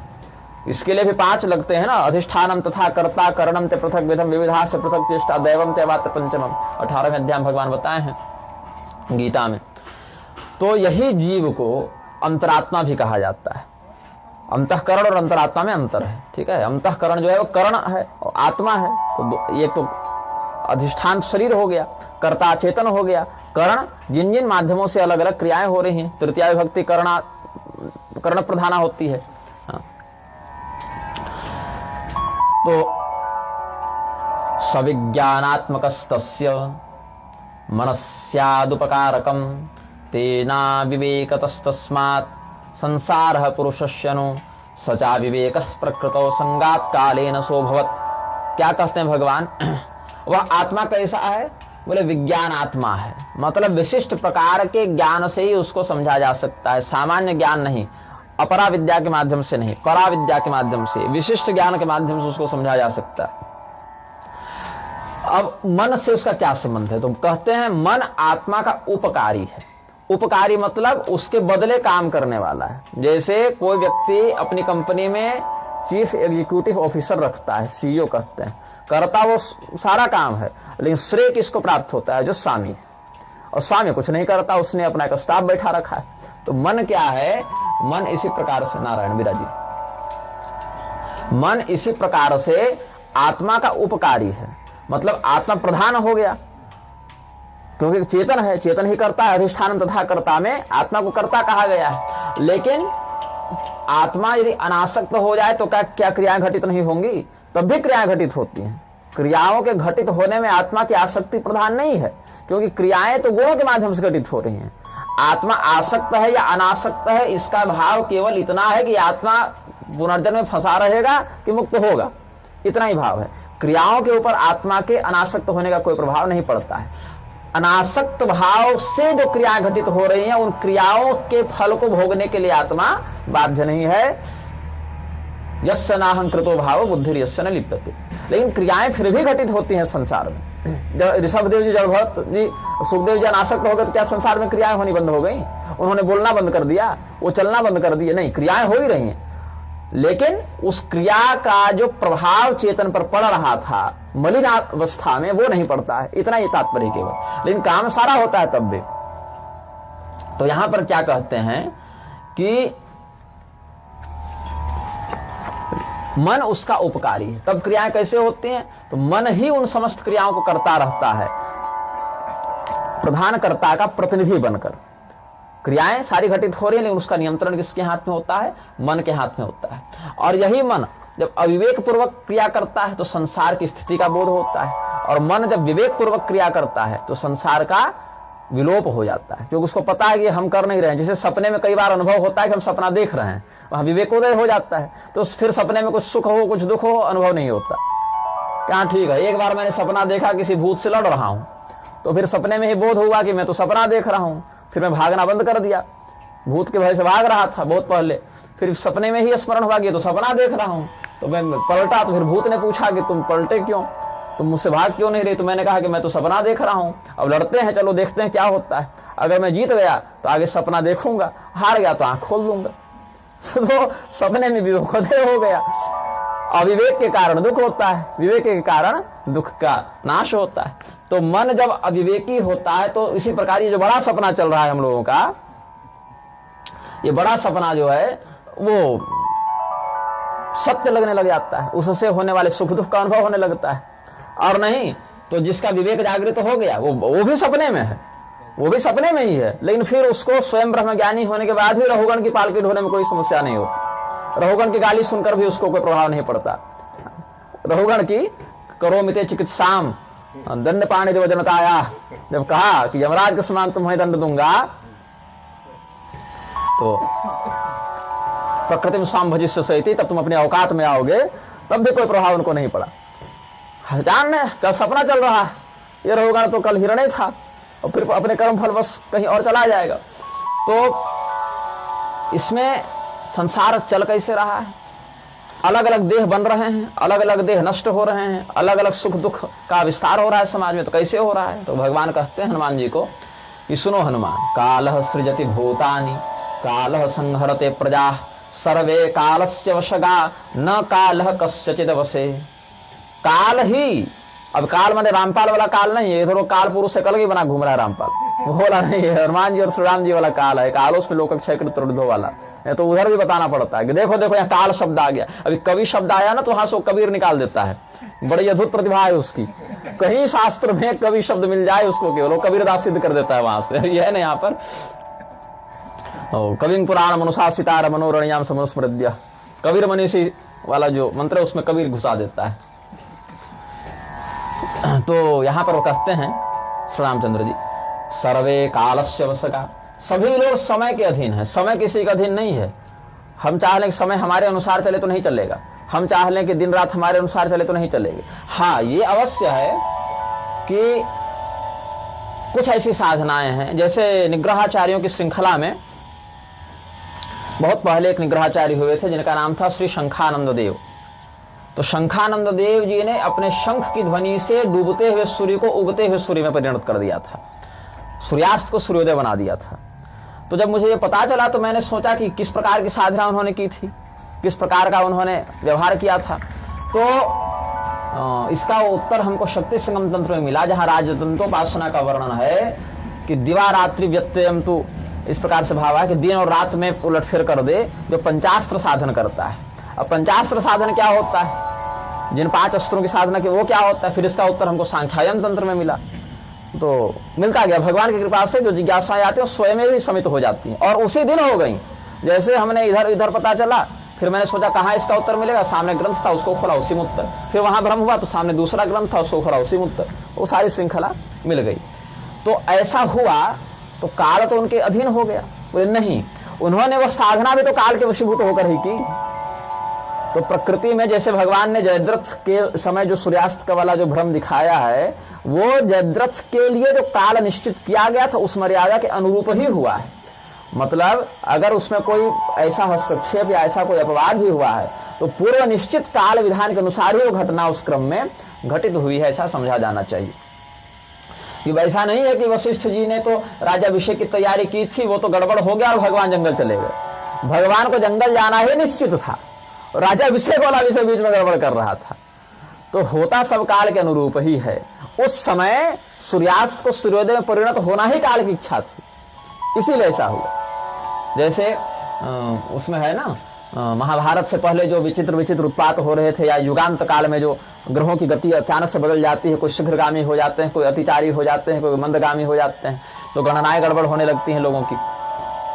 1 महीना तक सूर्यदेव स्तंभित हुए थे श्री राम जी के जन्म के समय, तो वो काल के अधीन होकर हुए थे कि काल को ही अपने अधीन कर लिए थे। भगवान ही काल के नियंता होते हैं, क्योंकि भगवान ही अपर रूप से काल बनकर संसार को संचालित करते हैं, लेकिन काल पर अन्य का नियंत्रण नहीं चलता है। अगर कभी ऐसा देखने को मिले कि अप्राकृतिक घटना भी घटित हो रही है तो समझना चाहिए कि यह भी पूर्व निर्धारित काल विधान के अनुरूप ही हो रहा है। कैसे माना जाएगा मास दिवस क्या दिवस बा मर्म न जाने वो किसमें आएगा, दिव्यता में आएगा। वो दिव्यता अलौकिकता है ना। भगवान जब प्रकट हुए हैं तो भय प्रकट कृपाला, तो देखते देखते प्रकट हुए शंख चक्र, वही भगवान जो इतना दिव्य ज्ञान बता रहे हैं, भगवान ही ना अपना परिचय दे रहे हैं मैं परमात्मा हूँ। तो जो भगवान स्वयं एक साकार विग्रह धारण करके आएंगे तो उस प्रकार से वो करेंगे। अलौकिकता दिखाना कर तुम अकर तुम अन्यथा कर तुम, फिर क्यों कहा? तो उस समय जैसे केवल अयोध्या के लोगों को ही वो अनुभव हुआ। हाँ, केवल अयोध्या के लोगों को, पूरी सृष्टि के लोगों को नहीं अनुभव लोग तो वैसे ही उनको तो वैसे हाँ, यहाँ तक कि भगवान के अभक्तों को भी अलौकिक घटनाएं नहीं समझ में आते हैं। पहरेदार देख लिए थे कि जेल में भगवान प्रकट हुए, उनको अनुभव हुआ। गीता ज्ञान जब भगवान दे रहे थे तो अनुभव हुआ सबको? नहीं हुआ ना। अच्छा छोड़िए, इसी श्री वृंदावन धाम में निकुंज प्रवेश जिन महात्माओं का हुआ, जिनको भगवान का रास दर्शन हुआ, जिनको और भी लीलाओं का अनुभव हुआ, उनके बगल में खड़े लोगों को नहीं हुआ। उनके अलग डायमेंशन बन जाता है, एक अलग आयाम बन जाता है, वहां उनको अनुभव होता है। आप कान में हेडफोन लगा लें और कुछ भी सुने, बाहर थोड़ी सुनाई पड़ेगा। मेरे सामने बैठे बैठे अगर कोई व्यक्ति सो जावे तो उनके अंदर क्या सपना चल रहा है हम थोड़ी देख पाएंगे। तो प्रत्येक व्यक्ति के लिए अलग सृष्टि है। मेरी सृष्टि अलग है, आपकी सृष्टि अलग है। मैं इस सृष्टि में आपको जिस रूप में देख रहा हूं, इनको जिस रूप में देख रहा हूं, और अपने पूरे व्यक्तित्व को जिस रूप में देख रहा हूं, आपके लिए बिल्कुल एक जैसी नहीं होगी। मच्छर की योनि में जाने पर इसके लिए अलग सृष्टि का अनुभव होगा। जो चील की योनि में है, गरुड़ की योनि में है, बंदर की योनि में, उसके लिए एक अलग अलग सृष्टि का अनुभव होगा। जैसे एक ही कंप्यूटर में अलग अलग सॉफ्टवेयर चल रहे हैं ना, संचालक तत्व एक ही है, लेकिन जिस प्रकार का वहां पर संयंत्र चल रहा है वैसा वैसा अनुभव होगा। भगवान ने वो आनंद ले लिया जन्म। हाँ हाँ, और किसी अयोध्या वालों को हाँ, एक ही वस्तु जो आपके लिए जैसे विष्ठा है, मनुष्य योनि के व्यक्ति के लिए विष्ठा जो है वो घृणित है, लेकिन किसी अन्य प्रजाति के लिए खाद्य है। उसकी सृष्टि में आप जाएंगे तो उसके लिए भक्षण ही हो जाता है ना। हमारे लिए हिरण अखाद्य है, अब सिंह बन जावे तो उसी में रस का एकदम लार टपकाने लगे, बढ़िया हिरण है, तो उस स्थिति के लिए सृष्टि क्या हो गई ना। हमारे लिए हमारी बेटी अगम्या है, लेकिन जिससे विवाह होगा उसके लिए तो पत्नी होगी, उसकी सृष्टि के लिए तो वह तो गम्या हो गई ना। ये तो ब्रह्म रात्र उपावृत्ति, इसका ये सब भी उसी अंतर्गत आएंगे। बताइए, ब्रह्मा जी के लिए जो सृष्टि का विधान है वहां उनको 1 सेकंड क्षण मात्र लगा उलटफेर करने में, लेकिन वृंदावन में तो 1 वर्ष बीत गया ना, वो भी 1 वर्ष जो बीता उसे माताओं के लिए उस सृष्टि में कभी वो समय आया ही नहीं। वो बच्चे जो अघासुर का वध देखे थे, उद्धार देखे थे, वो भी अगले वर्ष 1 वर्ष के बाद बताया, तो उनके लिए वो अलग समय आया ही नहीं। तो उनको सामान्य अलग अलग स्तर पर यह सृष्टि का आयाम चल रहे हैं ना। तो प्रोच्यते भगवान प्राण सर्वज्ञ पुरुषः परः तदेन्द्रियभ्यः परमं मनः प्राहुर्मनीषिणः। काल के ही वश में सब हैं, काल किसी के वश में नहीं है। वह काल ही सबों के अंदर स्थित होकर सबको नियंत्रित करता है। तो विद्वान लोग वही इंद्रियाणि पराण्याहुः का भाव यहाँ बता रहे हैं। इंद्रियाणि पराण्याहुः तदेन्द्रियभ्यः परमं मनः प्राहुर्मनीषिणः। मनसश्चाप्यहंकारमहंकारान् महान् परः महतः परमव्यक्तमव्यक्तात् पुरुषः परः पुरुषात् भगवान् प्राणस्तस्य सर्वमिदं जगत् प्राणात् परतरं व्योम व्योमातीतोऽग्निरीश्वरः सोऽहं सर्वत्रगः शांतो ज्ञानात्मा परमेश्वरः। जो कर्मेंद्रियां हैं उनसे श्रेष्ठ ज्ञानेंद्रियां हैं, ज्ञानेंद्रियों से श्रेष्ठ मन है, मन से श्रेष्ठ अहंकार है। ऐसे बुद्धि के बाद अहंकार है, लेकिन सीधे सीधे बता रहे हैं मूलतः अहंकार है। अहंकार से परे महत्व तत्व है, महत्व तत्व से परे अव्यक्त है, अव्यक्त से परे पुरुष है, पुरुष से परे उसके प्राणित होने की भावना है, प्राण शक्ति है, प्राण शक्ति से परे परव्योम है, और परव्योम से परे ईश्वर है। वही ईश्वर मैं हूं, सोहम। जो कहे ना व्योमातीतोऽग्निरीश्वरः, तो सोहम, और मैं सर्वत्र व्याप्त हूँ, सर्वगामी हूँ, शांत हूँ, ज्ञान स्वरूपी हूँ, परमेश्वर हूँ, मेरे अतिरिक्त कुछ भी नहीं। ऐसा जानकर प्राणी मुक्त होता है। भगवान ने इतना उपदिष्ट कर दिया। और काल रूप से मैं ही माया के माध्यम से इस संसार को बनाता हूँ, बसाता हूँ, मिटाता हूँ। इतना ही भगवान ने वेद का अनुशासन बता दिया। हे तद वेदानुशासनम, प्रत्येक सर्ग के बाद ये कह देते हैं, ये जो हम बताए वो यही वेदों का भी मत है। इसके बाद हनुमान जी को कहते हैं, वक्षे समाहित मना शृणुस्व पवनात्मज येनेदं लभ्यते रूपम येनेदं संप्रवर्तते। अब ये विषय बड़ा गूढ़ है, बड़ा क्लिष्ट है, तुरंत समझ में आएगा नहीं। मैंने बोल दिया, आपने सुन लिया, न हम समझे ना आप समझे, क्योंकि लिखा था तो पढ़ दिया, लेकिन न समझे हम, न समझे आप, क्योंकि समझ गए होते तो मुक्त हो चुके होते। तो शब्द राशि का उपदेश और शब्द राशि का ग्रहण। देखिए मैं ठेठ बोल देता हूँ, सीधी सीधी बात, उतना बता क्या करना है, मैं बहुत बड़ा सिद्ध हूँ, ब्रह्मज्ञानी हूँ। जो स्थिति है सो है। तो भगवान कहते हैं कि बोलना सुनना पढ़ना सरल है, अनुभव करना व्यवहार करना कठिन है। ठीक है, तो जैसे ये स्थिति बनेगी अब उसका उपदेश करता हूं। अलग अलग प्रकार की तपस्या, अलग अलग प्रकार के दान, अलग अलग प्रकार के यज्ञ सत्कर्म, ये पुण्य की वृद्धि तो करते हैं, लेकिन वो ब्रह्म ज्ञान में सहायक नहीं होते। हाँ, वो कर्म शुद्धि करते हैं, संस्कार शुद्धि करते हैं, चित्त निर्मल करते हैं, लेकिन वो प्रधान हेतु नहीं है। इसमें प्रधान हेतु यहाँ भक्ति को बताया। ना हम तपोभिर्विविधैर्नदानेन न चेज्जया शक्यो हि पुरुषैर्ज्ञातुं मृते भक्तिमनुत्तमाम। जब तक भक्ति का अभाव होता है तब तक ये समझ में नहीं आता है, क्योंकि स्थित तो हम सबके हृदय में है। देख कितने लोग पार हैं। अब हनुमान जी जैसा सीना फाड़ के दिखा दिया तो परम भक्त हो गए ना। भक्ति मार्ग और ज्ञान मार्ग दोनों में परमाचार्य हैं हनुमान जी। तो कहते हैं श्री रामचंद्र जी की स्थित तो हम सबके अंदर हैं, और सब जान भी रहे हैं कि घट घट में परमात्मा है, लेकिन उस परमात्मा की अनुभूति कितने लोग कर पा रहे हैं? केवल वही कर पा रहे हैं जिन्होंने भक्ति रूपी चक्षु से उस परमात्मा का अवलोकन किया। और ये ऐसा है कि जब भक्ति नहीं होती है तो चाहे आप देवराज इंद्र बन जावे, हम फिर नहीं दिखेंगे आपको। नमाम पश्यन्ति मुनयः सर्वे पितृदिवौकसः ब्राह्मणा मनवः शक्रा ये चान्ये प्रथितौजसः गृह्णन्ति सततं वेदा मामेकं परमेश्वरं जयन्ति विविधैरग्निं ब्राह्मणा वैदिकैर्मखैः। जितने भी पंडित गण हैं, ब्राह्मण हैं, मनु हैं, इंद्र हैं, देवता हैं, भक्ति के बिना मुझे नहीं देख सकते, मेरा साक्षात्कार नहीं कर सकते। और ऐसे कुछ लोग ज्ञानियों की निंदा करने के लिए भक्तों की महिमा बताने लगे हैं आजकल। भक्ति की विशिष्ट प्रमाण तत्र गोपिका भक्ति रेको मुक्तिदा, ये सब वचनों के लिए। लेकिन देखिए यही वो वृंदावन है जहां भक्ति के आंसू गिरे हैं। ज्ञान को दुर्बल देखकर भक्ति रोई है कहीं पर, तो वृंदावन में रोई है। नारद जी की शरण में गई हैं और कहती हैं कि अगर मेरे ज्ञान और वैराग्य ठीक नहीं होंगे तो इदम स्थानम परित्यज्य विदेशम गम्यते मया। हमको वृंदावन छोड़ना पड़े तो हम छोड़ने के लिए तैयार है, लेकिन ज्ञान पुष्ट हो जावे, वैराग्य पुष्ट हो जावे। क्या करुणा है वहां पर, ये नहीं समझेंगे लोग ना। यहाँ तो कथावाचकों का ये हाल है स्वामी जी कि नृग राजा की कथा कहने के बाद सुदत्ताम परदत्ताम व ब्रह्मवृत्तिम तयो हरेत 60 वर्ष सहस्राणि विष्ठायाम जायते कृमे, ब्राह्मणों का कमीशन मार लेते हैं, दक्षिणा में से कमीशन खा जाते हैं, और फिर राजा नृग की कथा सुना देते हैं, है ना। कड़वा सत्य है। तो ज्ञान का तिरस्कार करके भक्ति के महिमा मंडन नहीं है। वहां पर ज्ञान दुर्गम है और भक्त्या ज्ञानम प्रजायते, तो भक्ति होगी तभी ज्ञान समझ में आएगा। तो भक्ति युक्त व्यक्ति के हृदय में ही ब्रह्म ज्ञान जागृत होता है। ज्ञान का अर्थ ये नहीं कि प्रवचन करने लग गया, बहुत ग्रंथ लिखने लग गया, ये नहीं, अनुभव किया उस तत्व का, ये ना, वो भले अंगूठा छाप हो संसार की नजर में, लेकिन जो समझना था, जो अनुभव करना था, वो कर लिया उसने। इससे तात्पर्य है ज्ञान का, क्योंकि ब्रह्म ज्ञान पराविद्या है और पराविद्या वाणी से उच्चरित हो नहीं सकती, हो भी जाए तो अनुभूत नहीं होती, क्योंकि पराविद्या किसका उपदेश करती है? यद वाचा नभ्युदितम येन वागभ्युद्यते। तो फिर कैसे अनिर्वचनीय का निर्वचन किया जाएगा? जब कह ही दिया कि ब्रह्म अनिर्वचनीय है तो निर्वचन कर कैसे रहे हो? तो निर्वचन करने के पीछे उद्देश्य इतना मात्र है कि हम वहां तक पहुंचे, बस उसके बाद ही अनुभव होगा।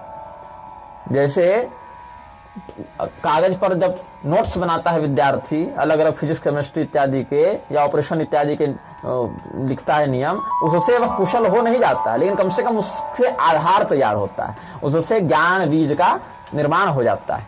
फिर बाद में अनुभव भी होता है जब व्यवहार में उसका प्रयोग करता है। तो ज्ञान के बिना परमात्मा का अनुभव नहीं होता और भक्ति के बिना ज्ञान की प्राप्ति नहीं होती। इसी बात को भक्ति की महिमा में व्यक्त किया गया है। और भक्ति देवी जिसके अंदर व्याप्त हो गई, ऐसा व्यक्ति लोक दृष्टि से चाहे अनपढ़ भी हो और ब्रह्म ज्ञान से युक्त हो जाता है, यही उसकी मुक्ति में हेतु बन जाता है। तो जितने भी लोग हैं, चाहे वो कितना भी पढ़ लिख लें, कितने भी तपस्वी, दानी और बड़े बड़े याज्ञिक के रूप में प्रतिष्ठित हो जाएं, भक्ति विरहित होकर मेरा साक्षात्कार तो नहीं कर पाते, मेरे साक्षात्कार से दूर रहते हैं, ऐसा भगवान ने कहा। अब जितने भी देवताओं की पूजा हो रही है वो सब मेरे ही विभूतियां हैं, मेरे ही स्वरूप हैं। सर्वे लोका नमस्यन्ति ब्रह्म लोके पितामहम्। ब्रह्मा जी की आराधना लोग करते हैं, वेदों में उनकी स्तुति है, यज्ञों में उनका पूजन होता है। मूर्ति पूजा तो उनकी शापित होने के कारण 3 कल्पों के लिए प्रतिबंधित है, उसमें बहुत से शाप कारण हैं, लेकिन श्रुति और स्मृति में प्रोक्त याज्ञिक विधानों में अमूर्तिक रूप से उनकी पूजा कलश में, वेदी में, ब्रह्मपात्र में होती है, उनको अपना भविष्यान प्राप्त होता है। अथवा जो लोग भूतपति भगवान रुद्र की आराधना करते हैं, ब्रह्मलोक में बैठे ब्रह्मा जी की या कैलाश में बैठे शिव जी की आराधना करते हैं, वो भी प्रकारांतर से मेरी ही आराधना करते हैं, क्योंकि मैं ही ब्रह्मलोक में ही बैठा हूं, 4 मुंह बनाकर, और त्रिशूल डमरू लेकर मैं ही कैलाश में बैठा हूं। ऐसा राम जी ने बता दिया। सर्वे लोका नमस्यन्ति ब्रह्मलोके पितामहम् ध्यायन्ति योगिनो देवं भूताधिपतिमीश्वरम्। और उनके नाम से जो पूजा पाठ हवन यज्ञ हो रहा है वो सब भी मैं ही प्राप्त करता हूं उन रूपों से। सर्वदेव तनुर्भूत्वा सर्वात्मा सर्वसंस्तुतः। जितने देवता हैं ना मेरे ही स्वरूप हैं, मतलब किसी भी देवता की निंदा करो, निंदा भगवान की हो रही है, इसलिए किसी देवता की निंदा मत करो, ये भगवान कहने का भाव बता रहे हैं। ब्राह्मण, क्षत्रिय, वैश्य जो धर्मात्मा हैं, जो मेरी उपासना करते हैं, उनको मैं परम आनंदमय, आनंदाध्येव खलिमानि भूतानि जायन्ते, तो आनंदमय ब्रह्म ऐसा कहते हैं। हाँ, कर देती, क्या दिक्कत? रूप में निष्ठा बनाने के लिए, रूप में निष्ठा बनाने के लिए। गाड़ियां तो सब हैं, उन्होंने स्वीकार नहीं, एक ही कंपनी की सब गाड़ियां, लेकिन आपको तो वह गाड़ी बैठनी है ना जो आपको आपके गंतव्य तक पहुंचाएगी। मीराबाई ने श्री कृष्ण भगवान की आराधना की क्योंकि वो रूप और नाम की निष्ठा वाली आराधना करती थी। नहीं समझ रहे हैं? आदिशक्ति पूजा जो विवाह में की जाती है नहीं करेंगे, उनको भगवान की आराधना उसी रूप में करनी थी, इसीलिए कहीं कहीं रूप निष्ठा होती है, रूप निष्ठा का हट होता है। यहीं वृंदावन में गोस्वामी जी ने नहीं वो कृष्ण भगवान को प्रणाम किया तो परशुराम महंत जी ने टोक दिया था कि आप तो राम जी को पास सके, कृष्ण भगवान कैसे प्रणाम कर रहे हैं? तो कृष्ण रूप से राम रूप में दिखाए कि नहीं दिखाए?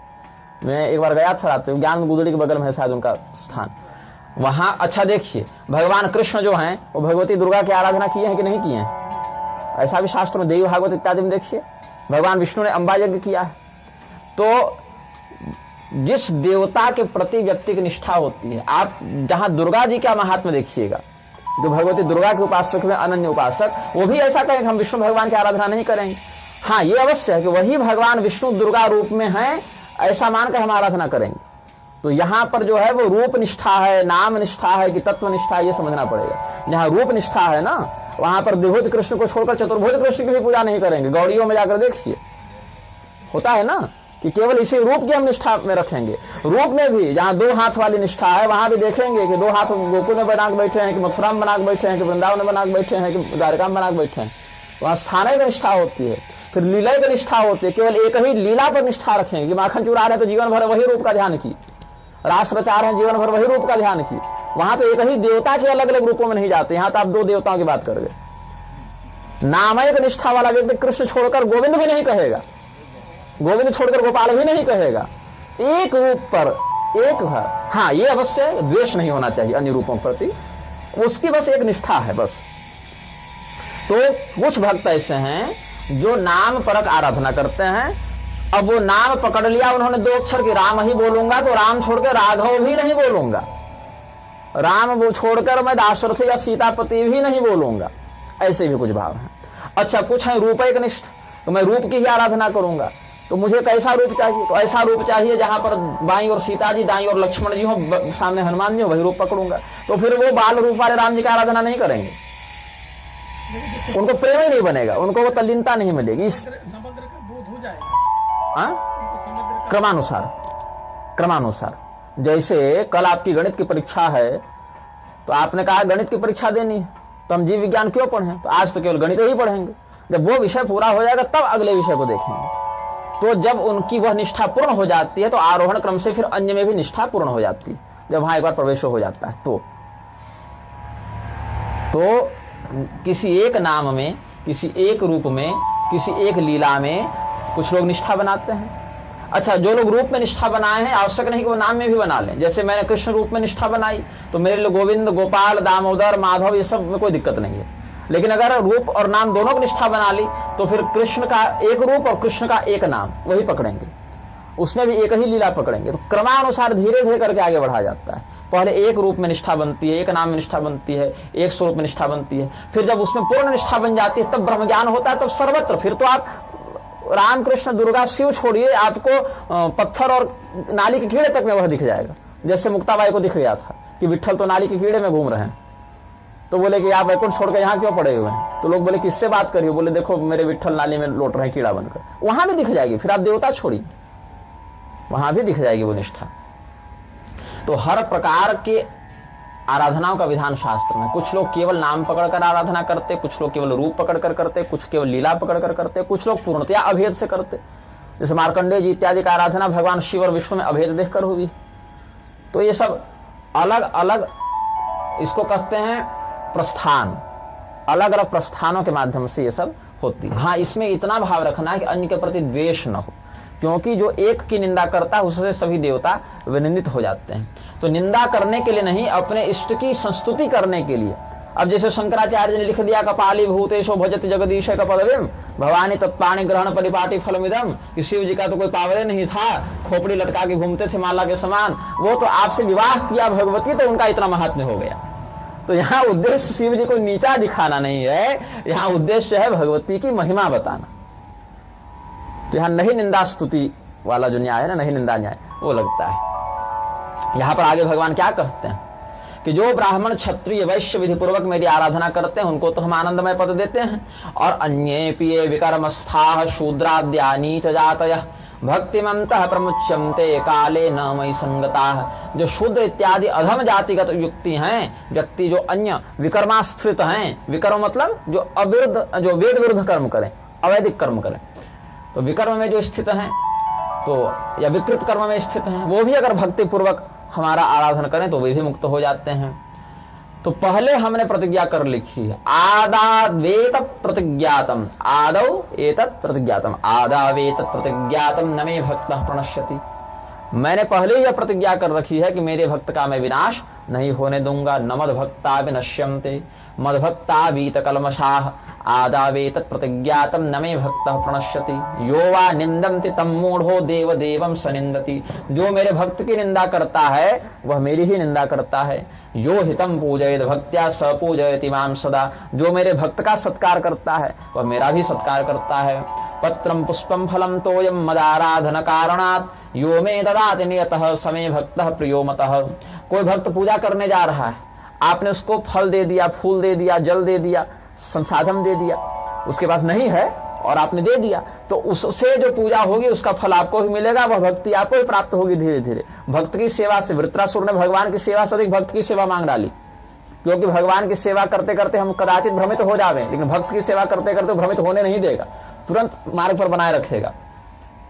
तो सबसे पहले मैं श्री रामचंद्र जी अपने परब्रह्म स्वरूप का व्याख्यान करते कहते हैं कि सबसे पहले मैंने ब्रह्मा का निर्माण किया और अपने मुख से निःसृत वेदों को प्रदान किया है। यो ब्रह्मांड दधाति पूर्वम इत्यादि श्रुति इसमें प्रमाण है। निधाय दत्तवान वेदान अशेषानास्य निःसृतान अहमे वही सर्वेशाम योगी नाम गुरुरव्ययः। मैं ही समस्त योगियों का गुरु हूँ, वेद मार्ग का विरोध करने वालों का संहारक हूँ, समस्त धार्मिकों का संरक्षक हूँ। अहमे वही सर्वेशाम योगी नाम गुरुरव्ययः धार्मिकाणाम च गोप्ताहम निहंता वेद विद्विषाम। योगी जन मुझे ही अपने इष्ट के रूप में पूजित करके मुक्त होते हैं। मैं संसार को बनाने वाला, बसाने वाला, मिटाने वाला, किंतु इससे निर्लिप्त होने वाला, सारा काम करने के बाद भी इसमें फंसने वाला नहीं हूं मैं। आप सपने में नदी बना लिए, नदी में डूब भी गए तो बाहर आप भीगे नहीं, बनाए आप ही और उसमें लिप्त भी आप ही हुए स्थिति रूप से, लेकिन निर्लिप्त ही रहे फिर भी।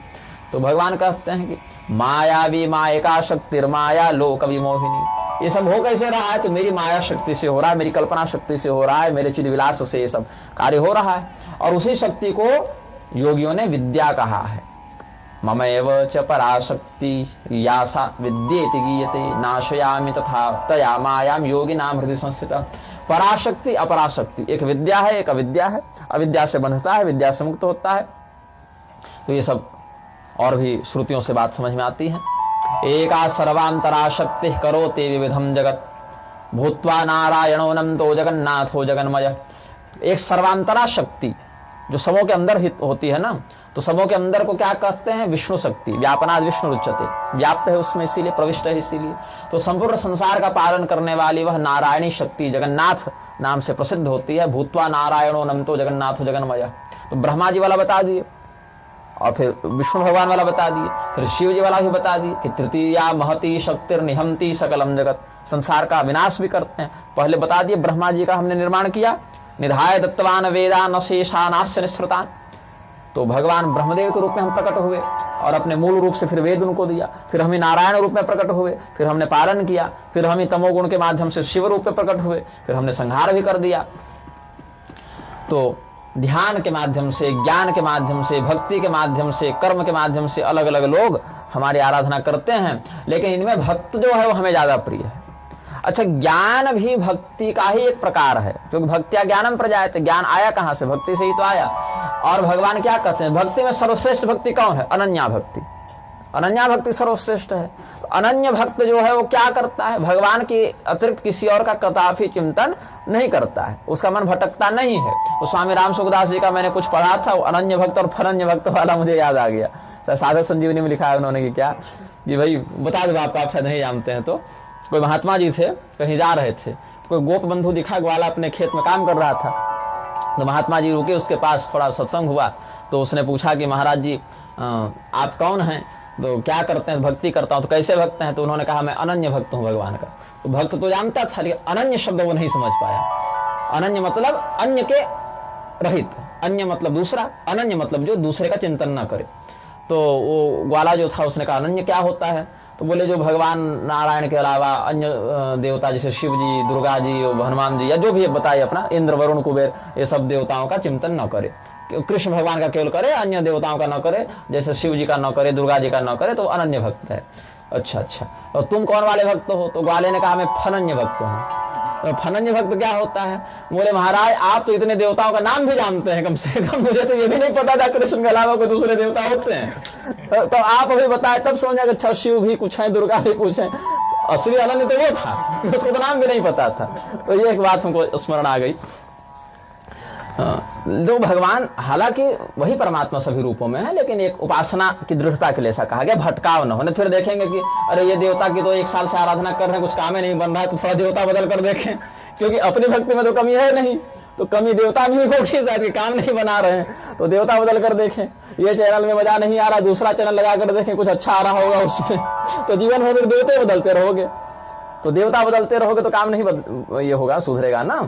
एक व्यक्ति डूब रहा था, तो हे शिव जी बचाइए।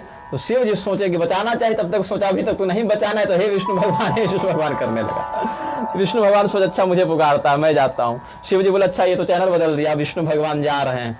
तब तक अब बोलना चाहिए आधा मिनट में ब्रह्मा जी पुकारने लगा।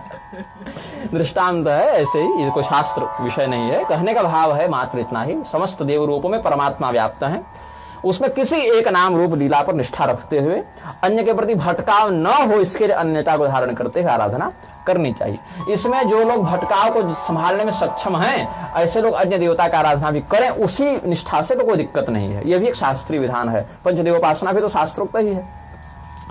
और अगर उनको ऐसा लगे कि कहीं हमारे मन में भटकाव ना आ जावे या एक इष्ट के प्रति अपेक्षित निष्ठा न बन सके, तो फिर इसीलिए वो निष्ठा हानि से बचने के लिए कहते हैं कि हमको अन्य देवताओं की आराधना नहीं करनी। इसमें तिरस्कार बुद्धि नहीं होनी चाहिए, इसमें अनन्य बुद्धि की प्रधानता होनी चाहिए। तो ज्ञानी जो है वह सर्वोत्तम भक्त होता है। चतुर्विधा भजन तेमाम के अंतर्गत ज्ञानी कौन है? चौथा भक्त है, सर्वोत्तम भक्त है, क्योंकि तेषाम ज्ञानी नित्य युक्त एक भक्त विशिष्यते। एक भक्ति है, अनेक भक्ति नहीं है उसकी। इसलिए जो कहते हैं कि अरे तुम तो ज्ञानी हो, पोथी पढ़ी पढ़ी जग मुआ पंडित भयानो को, अच्छा ये भी पढ़ के बताया उन्होंने। ये पोथी पढ़ी पढ़ी जग मुआ जिस भी संत ने लिखी होगी, अब कबीर रहीम जो लिखे, कबीर के नाम से चल रहा है, तो कबीर दास को आपको बताने आए नहीं कि हमने ऐसा कुछ कहा था, ये पोथी में लिखी हुई है दोहा। तो जब ये दोहा बताना, जो पोथी पढ़ के कहते हैं कि पोथी पढ़ी पढ़ी जग मुआ पंडित भयानो को, लेकिन अपने बच्चे को फिर स्कूल भेज देते हैं कि जाकर पोथी पढ़ो। वो भी आज की शिक्षा व्यवस्था वाली पोथी पढ़ाते हैं, उतारने वाली पोथी भी नहीं पढ़ाते, मारने वाली पोथी पढ़ाते हैं।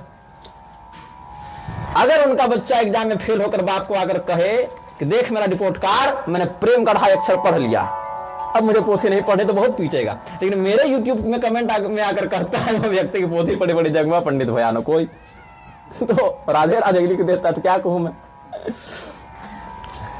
तो यहाँ पर ज्ञानी कौन है? जो एक भक्ति रखे, तेषाम ज्ञान नित्य युक्त एक भक्ति विशिष्यते। महाराज जी ज्ञानी को मतलब महाराज जी ने गोपियों का लिया कि प्रेमी भगत को ही ज्ञानी कहा। हाँ, क्योंकि ये जो है ना भजन भक्ति का प्रसंग चल रहा है। हाँ, केवल वेदांत वाला जो ज्ञानी है ना, हाँ, उसको न लेके प्रेमी भगत को ज्ञानी कहा, ऐसा महाराज जी ने। देखिए गोपियों को वेदांत का जो ज्ञानी है उसकी भक्ति बाहर दिखती नहीं है, उसकी भक्ति अंतर्मुखी है, वो छिपी रह जाती है। जैसे लकड़ी में अग्नि छिपी रह जाती है, लेकिन वही जब घर्षण होता है तो अग्नि प्रत्यक्ष हो जाती है। तो प्रेमी भक्त की भक्ति बाहर अन्यों को भी दिख जाती है, उसकी जो वेदांती भक्ति है वो नहीं दिख पाती है। ठीक है, क्योंकि जब वेदांत बोध उसको हो जाता है तो वहां अद्वैत निष्ठा बन जाती है। भक्ति करने के लिए दो का होना आवश्यक है, एक साध्य और एक साधक और एक साध्य। और जब उसका वेदांत दृढ़ हो जाता है, तो जब अद्वैत निष्ठा उसकी हो जाती है, तो दो जब रहे ही नहीं, एक ही रहा, तो फिर वो शांत हो गया। शांत में भावावेश नहीं होता, और जब तक भावावेश नहीं होगा तब तक उसकी भक्ति प्रत्यक्ष अन्य इंद्रियों से समझ में नहीं आएगी ना। ये भक्त है कैसे पता चला? वो रो रहा है, हंस रहा है, भजन कर रहा है, पूजा कर रहा है, ये हम अपने नेत्रों से देखेंगे, उसके कान अपने कानों से उसका कीर्तन सुनेंगे, तब ना समझेंगे भक्त है। लेकिन जिसकी भक्ति बाहर दिख ही नहीं रही है, वो अंदर क्या चल रहा है कैसे पता चलेगा?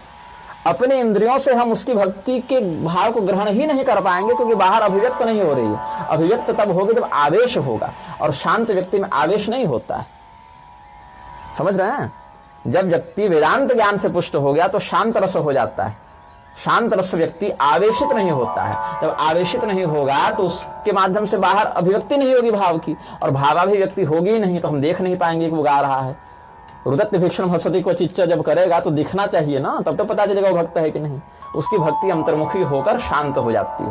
नदी का प्रवाह तभी पता चलता है जब उसमें तरंगे उठे। जब समुद्र में लीन हो गई नदी तो फिर उसका स्वतंत्र अस्तित्व नहीं पता चलता, वहां दो बचे ही नहीं, एक ही बचा, तो एक में फिर भक्ति अभिव्यक्त कैसे होगी? इसीलिए उसकी भक्ति आत्माराम शब्द फिर लग जाता है उसके लिए। तयेव रमणादसौ आत्मा तो राधिका यस्य है ना तस्य। मैं गोपियों का प्रहलाद जी का उदाहरण लिया। हाँ ठीक है, वो सब अभिव्यक्त करते थे भक्ति को, उनके करते नहीं थे, हो जाती थी उनसे अभिव्यक्ति। लेकिन सुखदेव जी की भक्ति अभिव्यक्त न कहाँ हो पा रही है अन्यों की तुलना में, तो उनको भक्त नहीं मानिएगा। जड़ भरत जी को भक्त अगर नहीं मानिएगा, उसमें बल्लभाचार्य से प्रेमी भक्त को लिया है। ठीक है, अलग अलग भाव से आचार्यों ने व्याख्या की है। श्रीधराचार्य जी और वल्लभाचार्य जी दोनों भागवत के मर्मज्ञ हैं, लेकिन कई विषयों में टकराए हैं उनके मत, ये भी आप अनुभव करेंगे। तो मेरा कहने का उद्देश्य और तात्पर्य यह है कि जो ज्ञान के मार्ग को अपनाते हुए भक्ति करते हैं, उनकी भक्ति अभिव्यक्त नहीं होती, होती दोनों में है, अकेले नहीं चल सकते। ज्ञानी भक्ति के बिना नहीं चल सकता और भक्त ज्ञान के बिना नहीं चल सकता। बहुत देर तो नहीं चल सकता, दो पैर है ना, एक पैर से कब तक लंगड़ाते चलिएगा। लेकिन जो ज्ञानी है उसकी भक्ति अभिव्यक्त नहीं होती और जो भक्त है उसका ज्ञान अभिव्यक्त नहीं होता। हाँ, कि उन्होंने इसको वेदांत मार्ग से जो इसका आत्मानुसंधान वाले को जिज्ञासु में रखा। हाँ, वो विशिष्टाद्वैती है ना, इसीलिए ज्ञानी भक्त में नहीं रखा। विशिष्टाद्वैती है, इसीलिए उनके यहाँ जीवों की तीन परिकल्पना है, मुक्त जीव, नित्य जीव, बद्ध जीव, इसीलिए ऐसा है। यहाँ पे इन्होंने जो निष्काम प्रेमी को जो है भगवान श्री हरि का निष्काम प्रेमी, क्योंकि रामानुजाचार्य स्वामी जी का जो सिद्धांत है, उनका जो संप्रदाय है, उसमें बहुत बड़ा स्तंभ है शरणागति का, प्रपत्ति का। उन्होंने शरणागति गद्य भी लिखा है। तो जब शरणागति की आप बात करेंगे तो एक आर्त होगा और एक रक्षक होगा, वहां पर भी दो हो ही जाएंगे। तो जब तक आप में आर्त भाव नहीं होगा, आप शरणागत नहीं होंगे भगवान के, तब तक उनकी कृपा नहीं होगी। तो इसके लिए एक भक्त का और एक भगवान का होना आवश्यक है। और मैं आपको अद्वैत दृष्टि से बता रहा हूं, इसीलिए टकराहट हो रहा है सिद्धांत का। जहां पर जीव और ब्रह्म को अलग मानकर विवेचन करेंगे वहां ज्ञान गौण होगा, भक्ति प्रधान होगी। और जहां पर जीव और ब्रह्म को एक मानकर विवेचन करेंगे वहां ज्ञान प्रधान होगा, भक्ति गौण हो जाएगी। इतने सिस्टम का अंतर है, बस रहेंगे दोनों। देखा, जैसे कुछ लोग दही चिवड़ा खाते हैं और कुछ लोग चिवड़ा दही खाते हैं। हाँ, मिथिला जाइए तो चिवड़ा कम हो और दही अधिक हो तो दही चिवड़ा खाए, और चिवड़े में थोड़ी थोड़ी दही सान कर खाए तो फिर चिवड़ा दही खाए। तो देखना पड़ेगा कि इसका कंपोजिशन कितना है। तो जो व्यक्ति अद्वैत निष्ठा से व्यवहार करते हैं वो लोग ब्रह्म और जीव में अभेद मानकर देखते हैं, इसीलिए उनमें ज्ञान की अभिव्यक्ति होती है, भक्ति को अंतर्मुखी करते हैं, ज्ञान को बहिर्मुखी करते हैं। और जो लोग द्वैत दृष्टि से किंवा विशिष्टाद्वैत में खैर दोनों के लक्षण दिख जाते हैं।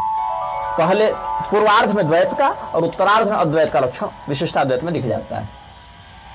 तो वहां पर जीव को नित्य जीव, बद्ध जीव और मुक्त जीव, जैसे बद्ध जीव में हम लोग आ गए, मुक्त जीव में आ गए जो वैकुंठ पहुंच गए पार्षद, और नित्य जीव में लक्ष्मी जी इत्यादि सब आ गए। वो कभी बंधेंगे ही नहीं और हम लोग कभी मुक्त ही नहीं होंगे अभी तक में स्थिति में। और यही जब मुक्ति हो गई तो मुक्त जीव में आ गए। तो वहां जीवों की तीन श्रेणियां, और शंकराचार्य के यहाँ जीवों की तीन श्रेणियां नहीं है, वहां दो ही है, एक ब्रह्म एक जीव। मायोपाधिक ईश्वर, अविद्योपाधिक चेतन जीव, और वो भी काल्पनिक है, आभासी है, औपाधिक है, वास्तविक नहीं है। वास्तविकता में तो जीव ब्रह्म बना पर है, ये बताते हैं। तो जहां पर ब्रह्म और जीव को एक मानकर जिन दर्शनों में व्याख्या की गई है वहां ज्ञान की प्रधानता है, भक्ति को पीछे रखा है। भक्ति छिपी हुई है, ज्ञान प्रकाशित हुआ है। और जहां पर दोनों में भेद देखकर व्याख्यान किया गया है वहां भक्ति ही अभिव्यक्त हुई है, ज्ञान वहां पर अंतर्मुखी है, छिपा हुआ है। लेकिन है दोनों स्थानों पर दोनों ही।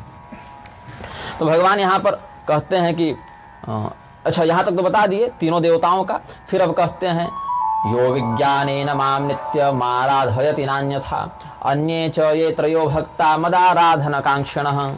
ज्ञानी के अतिरिक्त जो अन्य हमारे तीन भक्त हुए, आर्त अर्थार्थ जिज्ञासु, ये सब भी जब मुझे प्राप्त हो जाते हैं तो इनका भी मोक्ष हो जाता है। ऐसा नहीं कि आर्त फंस गया और ज्ञानी निकल गया, ऐसा नहीं। भक्ति अगर है तो भगवान सबका उद्धार करते हैं, बस आराधना की प्रधानता है। अन्ये च ये त्रयो भक्ता मदाराधन कांक्षिणः तेपि मां प्राप्नुवन्त्येव नावर्तते च वै पुनः मया ततमिदं कृत्स्नम् एतद्यो वेद सोमृतः पश्याम्य शेषमे वेदं वर्तमानं स्वभावतः।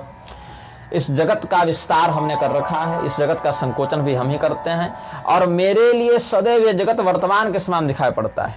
भगवान के लिए हर काल वर्तमान काल है जब वो संसार को देखेंगे, क्योंकि भूतकाल हो जाएगा तो फिर याद करना पड़ेगा, और भविष्य काल हो जाएगा तो पता ही नहीं रहेगा कि क्या है।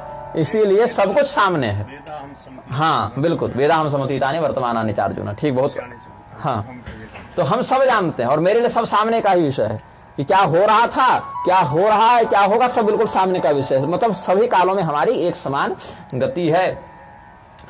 और योग हमसे जुड़ना ही योग कहलाता है, मेरा बोध होना योग कहलाता है। उस बोध से युक्त साधक की योगी संज्ञा है, और मैं उस योगी का ईश्वर हूं, इसलिए हमें योगेश्वर कहा जाता है। सभी तत्वों से परे हैं इसलिए परम कहा जाता है, ईश्वर हैं इसलिए परमेश्वर कहा जाता है, विस्तृत हैं इसलिए ब्रह्म कहा जाता है। तो यो मामेवं विजानाति महायोगेश्वरेश्वरम सोविकंपेन योगेन युज्यते नात्र संशयः सोहम प्रेरयिता देवः परमानंदमाश्रिताः तिष्ठामि योगी सततम यस्तद वेद स वेदविद। तो ये सब कहा कि अग्निहोत्र जो लोग करते हैं नित्य, वही इस रहस्य को जान पाते हैं विशेषतः। पढ़ने सुनने को तो हम लोग सब पढ़ सुन ही रहे हैं, लेकिन इसका विशेष अनुभव उन्हीं लोगों को होता है जो निष्ठापूर्वक नित्य अग्निहोत्र करते हैं। तो अग्निहोत्री लोग इस विषय को ज्यादा शीघ्रता से समझ लेते हैं, ऐसी फलश्रुति भगवान ने कही है। इति गुह्यतमं ज्ञानम सर्ववेदेषु निश्चितम प्रसन्न चेतसे देयम धार्मिका या हिताग्नये। इसीलिए जो अग्निहोत्री हैं उन लोगों को इस ज्ञान का उपदेश विशेष करके करना चाहिए, क्योंकि वे उसके सर्वोत्तम अधिकारी होते हैं। तो अग्निहोत्र से जिन्होंने अपने चित्त को निर्मल कर लिया है, पवित्र कर लिया है, ऐसे लोग ही इस अग्निहोत्र तपस्या से तपःपूत होकर इस ज्ञान को ठीक ठीक समझ लेते हैं। इसीलिए पहले ये ज्ञान उन्हीं को देना चाहिए। फिर भगवान ने 14वें सर्ग में और भी इसी प्रकार से श्री राम गीता के अंतर्गत उपदेश किया है। सर्वलोकैक निर्माता, सर्वलोकैक रक्षिता, सर्वलोकैक संहर्ता, सर्वात्मा हम सनातन। वही सब भाव हैं। समस्त लोगों का निर्माण करने वाले रक्षक और संहारक हम हैं। कर्ता सर्वात्मा सनातन हम हैं। समस्त वस्तुओं का अंतर्यामी पिता हम हैं। हमारे पिता हमारे शरीर के उद्भव करता हो जाते हैं, लेकिन अंतर्यामी नहीं हो पाते हैं। अंतर्यामी हो जाए पिताजी तो रोज मार पड़े बेटा को कि बेटा क्या कर रहा है, क्या सोच रहा है, क्या कर रहा है, कहाँ सिगरेट फूंक कर आया है, कहाँ कॉलेज पढ़ने गया था और बंक मार के गया है सिनेमा देखने। तो पिताजी अंतर्यामी नहीं है, इसीलिए पुत्र मार से बच जाता है, पुत्रियां मार से बच जाती हैं। लेकिन परमात्मा ऐसे पिता है जो अंतर्यामी है, इसलिए उनसे कुछ छल नहीं हो सकता। मेरे अंतःकरण में सब स्थित है। मय्येवांत सर्वम ना हम सर्वत्र संस्थित। अब भगवान कहते ना हम सर्वत्र संस्थित, और पहले कहा ईश्वर सर्वभूतानां हृदयेर्जुन तिष्ठति। तो दोनों में टकराव। इसीलिए शास्त्र जो है उसको अरण्य कहा शंकराचार्य। भटक जाओगे, जंगल है। एक ही ग्रंथ में दो अलग अलग बातें भी देखने को मिल जाती हैं। भगवान एक जगह कहते हैं कि मैं सबों के अंतःकरण में हूं, और फिर कहते हैं मैं नहीं हूं, ना हम सर्वत्र संस्थित है। तो कैसे? तो इसका उत्तर विश्वामित्र जी ने दिया था कि जैसे आकाश में सूर्य चमक रहा है और सामने एक पात्र में जल भर कर रख दें तो बिंब रूप से उसका प्रकाश वहां व्याप्त हो जाता है, या लेंस रख दें और सामने कागज रख दें तो लेंस से वो जो केंद्रित होकर वहां आएगा तो कागज को जला देगा। बचपन बहुत खेलते थे ऐसा, अभी भी खेलने में अच्छा लगता है सब, नहीं? तो वो सूर्य वहां है नहीं, लेकिन उसका ताप विशेष रूप से वहां पड़ा तो उसने वहां पर दाहिका शक्ति को उत्सर्जित कर दिया, जबकि सूर्य वस्तुतः वहां है नहीं, निर्लिप्त है सूर्य उस विषय से। इसी प्रकार से माया के माध्यम से परमात्मा वहां पर अभिव्यक्त होते हैं, लेकिन घुसे हुए नहीं हैं। तो घुसे हुए होंगे तो शरीर के नष्ट होने पर वो भी नष्ट होंगे, अंतःकरण के आबद्ध होने पर वो भी आबद्ध होंगे। तो बचते कैसे? ऐसे ही बचते हैं जैसे सूर्य का प्रतिबिंब यहाँ घड़े के अंदर स्थित जल में पड़ रहा है, वहां चमक भी रहा है, या लेंस के माध्यम से गर्मी भी लग रही है, दाहिका शक्ति भी उत्पन्न हो रही है, किंतु लेंस फोड़ दें, घड़ा फोड़ दें तो सूर्य को कोई फर्क नहीं पड़ता, कोई अंतर नहीं पड़ता।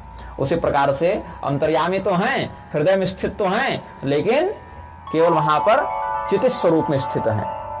उसमें है ना कैसे दुर्गा सप्तशती में, या देवी सर्वभूतेषु चेतनित्य विधीयते नमस्तस्ये नमस्तस्ये नमस्तस्ये नमः, या चिति रूपेण या कृत्स्नम एतद् व्यापस्थिता जगत्। ये भगवती की स्तुति में कहें। तो ये जो तुम मेरा रूप देख रहे हो ना, संसार के रूप में कहो या इस प्रकार से श्री राम रूप में कहो या अन्य लोकांतरों के रूप में कहो, ये सब हमने अपनी माया से स्वयं बनाया है। ये मेरी क्रिया शक्ति का प्रत्यक्षीकरण है।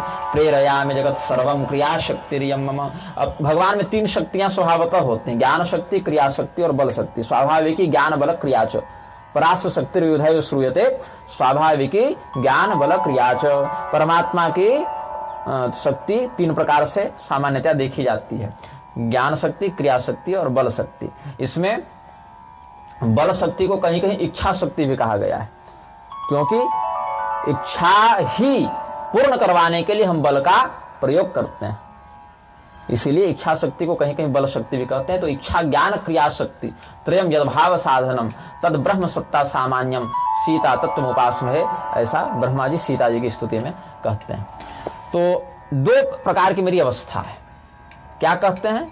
द्विधावस्था में मैं बतू। भगवान श्री रामचंद्र जी बता रहे हैं कि मेरी 2 प्रकार की अवस्था है। एक अवस्था में मैं करता हूं, भोगता हूं, और एक अवस्था में अकर्ता हूं, अभोक्ता हूं। तो जीव रूप से कर्ता भोक्ता भाव है और ब्रह्म रूप से अकर्ता अभोक्ता भाव है, और यही जीव जब कर्ताभिमान और भोक्ताभिमान से रहित हो जाता है तो यही अकर्ता अभोक्ता हो जाता है। तो वहां पर जीव ब्रह्म बनापर ये श्रुति चरितार्थ हो जाते हैं, निरालंबोपनिषद का सिद्धांत चरितार्थ हो जाता है। तो ये सब भगवान ने अपने स्वरूप निरूपण में बताया। और फिर तीनों देवताओं में, त्रिदेवों में या अन्य लोकपाल दिक्पाल में क्या हमारी स्थिति है, ये सब बताते हैं भगवान। भूत्वा चतुर्मुख सर्वं सृजत्येवात्म संभव योपि नारायणो नंतो लोकानां प्रभवाव्ययः ममैव परमा मूर्तिः करोति परिपालनं योऽन्तकः सर्वभूतानां रुद्रः कालात्मकः प्रभुः मदाज्ञयासौ सततं संहरत्येवमेतनु हव्यं वहति देवानां कव्यं कव्याशिनामपि। ब्रह्मा को तुम देखो सृष्टि कर रहे हैं, वो ब्रह्मा कौन है? मैं ही ब्रह्मा के रूप में सृष्टि का निर्माण करता हूँ।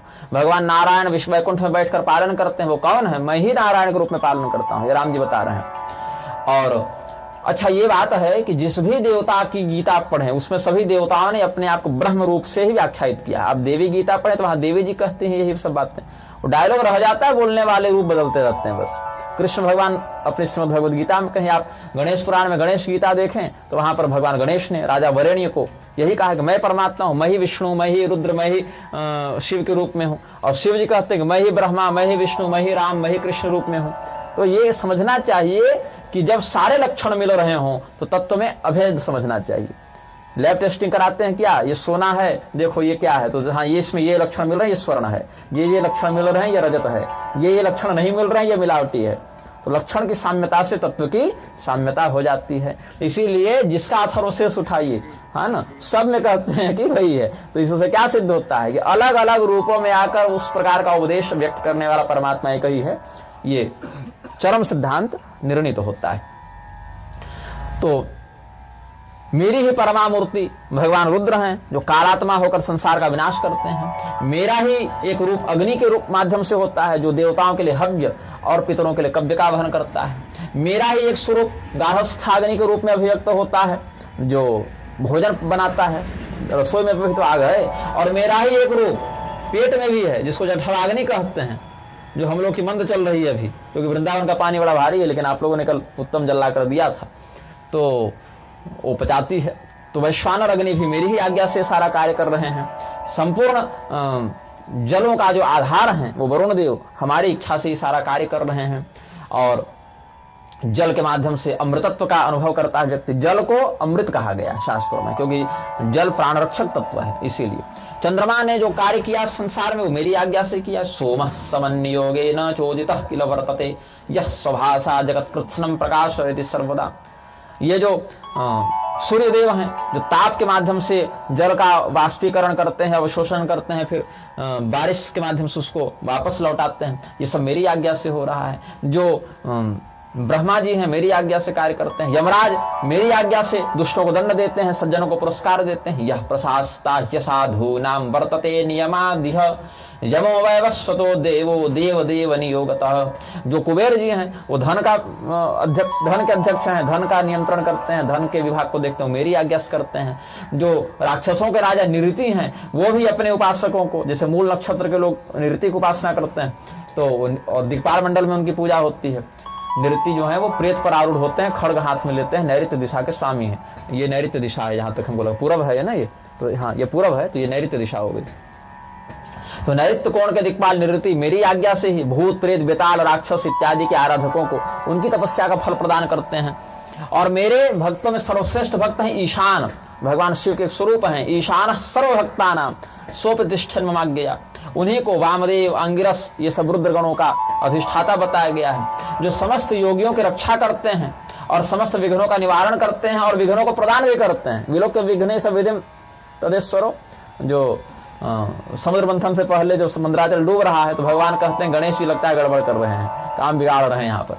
तो वो जगत पूज्य गणेश जी जो हैं, विश्ववंद्य गणेश जी हमारे ही आज्ञा से सारा कार्य करते हैं। तो जो और वेदताओं में श्रेष्ठ जो कुमार कार्तिकेय हैं, देवताओं के सेनापति हैं, वो हमारी ही आज्ञा से सारा कार्य कर रहे हैं। तो अलग अलग लोग, भगवती लक्ष्मी जो वैभव प्रदान कर रही हैं, सरस्वती जो ज्ञान प्रदान कर रही हैं, पत्नी नारायणस्यासो वर्तते बदनुग्रहात् वाचम ददाति विपुलाम याच देवी सरस्वती। तो वो ईश्वर के ही माध्यम से सब होता है और ईश्वर मैं हूं, ऐसा कहा। जो शेषनाग अपने मस्तक पर भूमंडल धारण करते हैं मेरी आज्ञा से करते हैं। अश्विनी कुमार, आदित्य, वसु, रुद्र, गंधर्व, सर्प, नाग, समुद्र, यक्ष, किन्नर, चारण, भूत, प्रेत, पिशाच, ये सब ब्रह्मा जी के आदेश का पालन करते हैं और ब्रह्मा जी हमारे आदेश से इस सृष्टि का इस प्रकार से व्यवहार करते हैं। इतना ही नहीं, जितने भी प्रकार के स्थावर मतलब वृक्ष इत्यादि जो चलते नहीं और जंगम मतलब जो चलते फिरते हैं हम लोग, तो स्थावर, जंगम, चर, अचर, ये सब ब्रह्मा जी की आज्ञा के वशीभूत हैं। और ब्रह्मा जी किसकी आज्ञा के वशीभूत हैं? तो मेरी, मुझ परमात्मा श्री राम की आज्ञा के वशीभूत हैं। और ये तो एक ब्रह्मांड की बात हो गई। जितने ब्रह्मांडों में ये सारा क्रियाकलाप चल रहा है उसमें मेरी इच्छा और मेरा सामर्थ्य ही नियोजित है। ब्रह्मांडानि च वर्तन्ते देवस्य परमात्मनः अतीतान्यप्य संख्यानि ब्रह्मांडानि महाज्ञया प्रवृत्तानि पदार्थोघैः सहितानि समं ततः। और छोड़ो, ये सब कुछ संसार या किसी भी स्तर का हो, कीड़ा से लेकर ब्रह्मा तक जो भी अष्टधा प्रकृति के अंतर्गत आ जा रहे हैं, वो उनका नियंत्रण करने वाली जो प्रकृति है वो प्रकृति मेरी आज्ञा के अनुसार ही कार्य करती है। मायापि वर्तते नित्यम सापीश्वर नियोगतः विधूय मोह कलिलम यथा पश्यति तत्पदम। इस प्रकार से भगवान ने बताया, मयैव पूज्यते विश्वम मय्येव प्रलयं व्रजेत अहम हि भगवान ईश स्वयं ज्योतिष सनातनः परमात्मा परम ब्रह्म मत्तो ह्यन्नन्न विद्यते इत्येतत् परमं ज्ञानं भवते कथितं मया। ये जितने हमने तुमको आत्मा के लक्षण बताए, प्रकृति के लक्षण बताए, जड़ और चेतन के भेद बताए, देवताओं के अलग अलग बातें बताएं, वो सब परमात्मा का अधीन हैं और मैं वही परमात्मा हूं, ऐसा हमने तुम्हें उत्तर दिया है जब तुमने पूछा कि आप कौन हैं। 4 स्वर्ग जाने के बाद राम जी कह रहे हैं, हाँ अभी के लिए इतना परिचय अगर तुम सुग्रीव को न बता सको, जो सुग्रीव ने पूछा है कि कौन आए धनुष बाण धारण करके, तो हे हनुमान इतना जो हमने तुमको 4 अध्याय में सुनाया, अगर इतना परिचय तुम सुग्रीव को न दे सको तो इतना ही केवल कह देना कि मैं वह परमात्मा हूं जो प्राणी को जन्म मरण के संसार चक्र से छुड़ाता हूं और आज अपनी ही माया के आश्रित होकर हम दशरथ जी के यहाँ आए हैं। 4 रूप से आए हैं। ज्ञात्वा विमुच्यते जंतुर्जन्म संसार बंधनात् मायामाश्रित्य जातो हम गृहे दशरथस्य ही। 4 रूप से, रामो हम लक्ष्मणो हेश शत्रुघ्नो भरतोऽपि च चतुर्धा संप्रभूतो हम कथितं ते नीलात्मज। हे अनिल पुत्र, अनिल कहते हैं वायु को, अनल कहते हैं अग्नि को। तो हे अनिल पुत्र, हे वायुनंदन, हे पवनात्मज, मेरा नाम राम है। इस अवतार में ये लक्ष्मण जी तुम्हारे सामने हैं, ये भी मेरी ही विभूति हैं। और 2 हम लोग और हैं, शत्रुघ्न और भरत, वो यहाँ नहीं है अभी, लेकिन उनको भी जोड़ लेना। वो हम लोग 4 ही साथ में आए हैं। चतुर्व्यूहा बता रहे हैं ना भगवान का ये। तो इसको जो समझाया हमने, ये जो ज्ञान दिया, इसको भूलना मत, इसको श्रद्धा से हृदय में धारण करना। कृपया तद हृदयाधार्यम न विस्मर्तव्यमेव ही। कृपया शब्द संस्कृत है ना, अब लोग क्या करते हैं, कृपया लिखते हैं, प आधा कर देते हैं, वो गलत है। कृपया, कृपा कृपे कृपा, कृपाम कृपे कृपा, कृपया कृपाभ्याम कृपा भी। तो तृतीया विभक्ति एक वचन में कृपा शब्द कृपया बन जाएगा। इसको व्याकरण वाले जानते हैं, आपको थोड़ा बता दिए। तो कृपया मतलब कृपा करके। तो व्यवहार में बहुत से ऐसे शब्द संस्कृत के व्याप्त हो गए हैं जिनको लोग नहीं जानते कि इसका मूल स्रोत क्या है। तो भगवान कहते हैं कृपया इसको भूलिएगा नहीं। भगवान ने कहा कृपया हृदय में धारण कीजिएगा। माया स्वरूपम च तव कथितम प्लवंगम। प्लवंगम कहते हैं बंदर को, प्लवन गच्छति, उछल उछल के जाता है ना, इसलिए प्लवंगम कहते हैं। कृपया विहंगम, आकाश में विहंगम कहते हैं उसको, आकाश में उड़ता है। कृपया पक्षी को, कृपया तद हृदयाधार्यम न विस्मर्तव्यमेव ही। और हमारे इस संवाद को जो नित्य पढ़ेगा वह भी जीवन मुक्त हो जाएगा, क्योंकि इस बात को समझेगा, जानेगा, स्मरण करेगा। ब्रह्मचर्य में स्थित होकर जो ब्राह्मणों को सुनाएंगे या बैठकर इसका अर्थ विचार करेंगे वो भी परम गति को प्राप्त होंगे, पाप रहित होकर ब्रह्मलों को प्राप्त होंगे। तो समझ में आवे चाहे ना आवे, बोलना चाहिए और सुनना चाहिए, क्योंकि अभ्यास होता है। तो किसी समय तो समझ में आएगा, पढ़ेंगे ही नहीं, सुनेंगे ही नहीं तो समझ ही नहीं पाएंगे। कम से कम शब्द राशि के संग्रह से कभी तो वो संस्कार बीज फल भी प्रदान करेगा।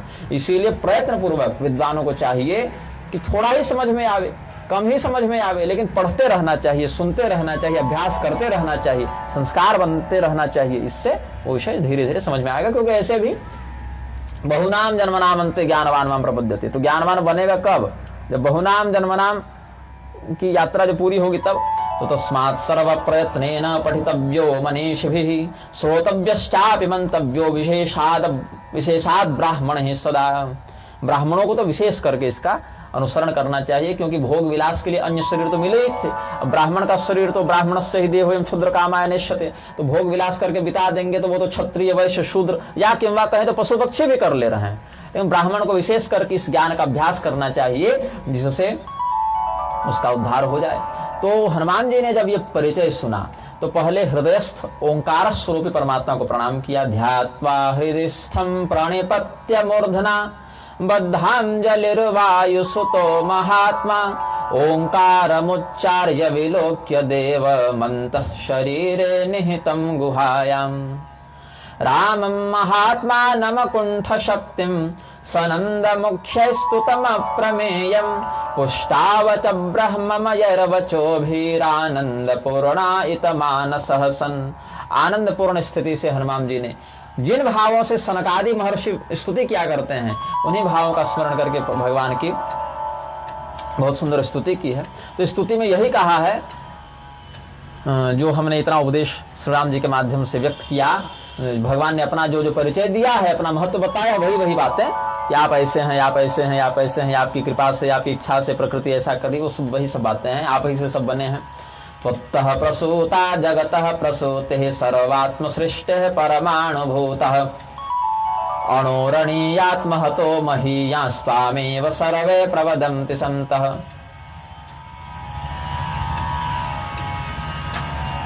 यहाँ पर हाँ नकार ही होगा, झलाम जो सुनते लगेगा ना इसमें, लेकिन यहाँ तो ही लिखे हैं तो अलग अलग उसका विच्छेद करके पढ़ना चाहिए। अगर अणुरणीयान होगा ना फिर तकार का नकार ठीक बोल दिया। वैसे यहाँ तो छप गया है तो वही मैंने पढ़ दिया। हाँ अणुरणीयान महतो महियान होगा। इससे पहले भी एक मेरा ध्यान दूसरे श्लोक पर था उस समय, यहाँ पुरुषम शब्द छूट गया है। त्वामेकमीशम पुरुषम पुराणम है तो यहाँ पुरुषम ही इन्होंने लिखना छोड़ दिया। त्वामेकमीशम पुरुषम पुराणम प्राणेश्वरम राममनंत योगम नमामि सर्वान्तरसन्निविष्टं प्रचेतसं ब्रह्ममयं पवित्रं पश्यन्ति त्वां मुनयो ब्रह्मयोनिं दान्ताः शान्ताः विमलं रुक्मवर्णं ध्यात्वात्मस्थं अचलं स्वे शरीरे कविं परेभ्यः परमं परं च। इसके बाद आगे ये तो 5वां श्लोक हमने पहले ही पढ़ दिया था, त्वत्तः प्रसूता वाला। हिरण्यगर्भो जगदन्तरात्मा त्वत्तोऽधिजातः पुरुषः पुराणः सजायमानो भवता विशिष्टो यथा विधानं सकलं ससर्ज। पूरी स्तुति ही सुना देता हूँ, स्तुति पाठ हो जाए फिर इस कथा को पूर्ण करेंगे। और भगवान ने जैसे बताया कि हमसे समस्त वेद उत्पन्न हुए, वेदों का हमने व्याख्यान ब्रह्मा जी के लिए किया, यही सब बताए हैं यहाँ पर। त्वत्तो वेदाः सकलाः संप्रवृत्तास्त्वय्येवां ते संस्थितिं ते लभन्ते पश्यामि त्वां जगतो हेतुभूतं नृत्यं तं स्वे हृदये सन्निविष्टं त्वयैवेदं भ्राम्यते ब्रह्मचक्रं मायावी त्वं जगतामेकनाथः नमामि त्वां शरणं सम्प्रपद्ये योगात्मानं चित्पतिं दिव्यनृत्यं पश्यामि त्वां परमाकाशमध्ये नृत्यं तं ते महिमानं स्मरामि सर्वात्मानं बहुधा सन्निविष्टं ब्रह्मानन्दम् अनुभूयानुभूय। अब जैसे भगवान ने कहा कि मदवाचको प्रणवः, मदवाचकः प्रणवः, मेरा वाचक प्रणव है।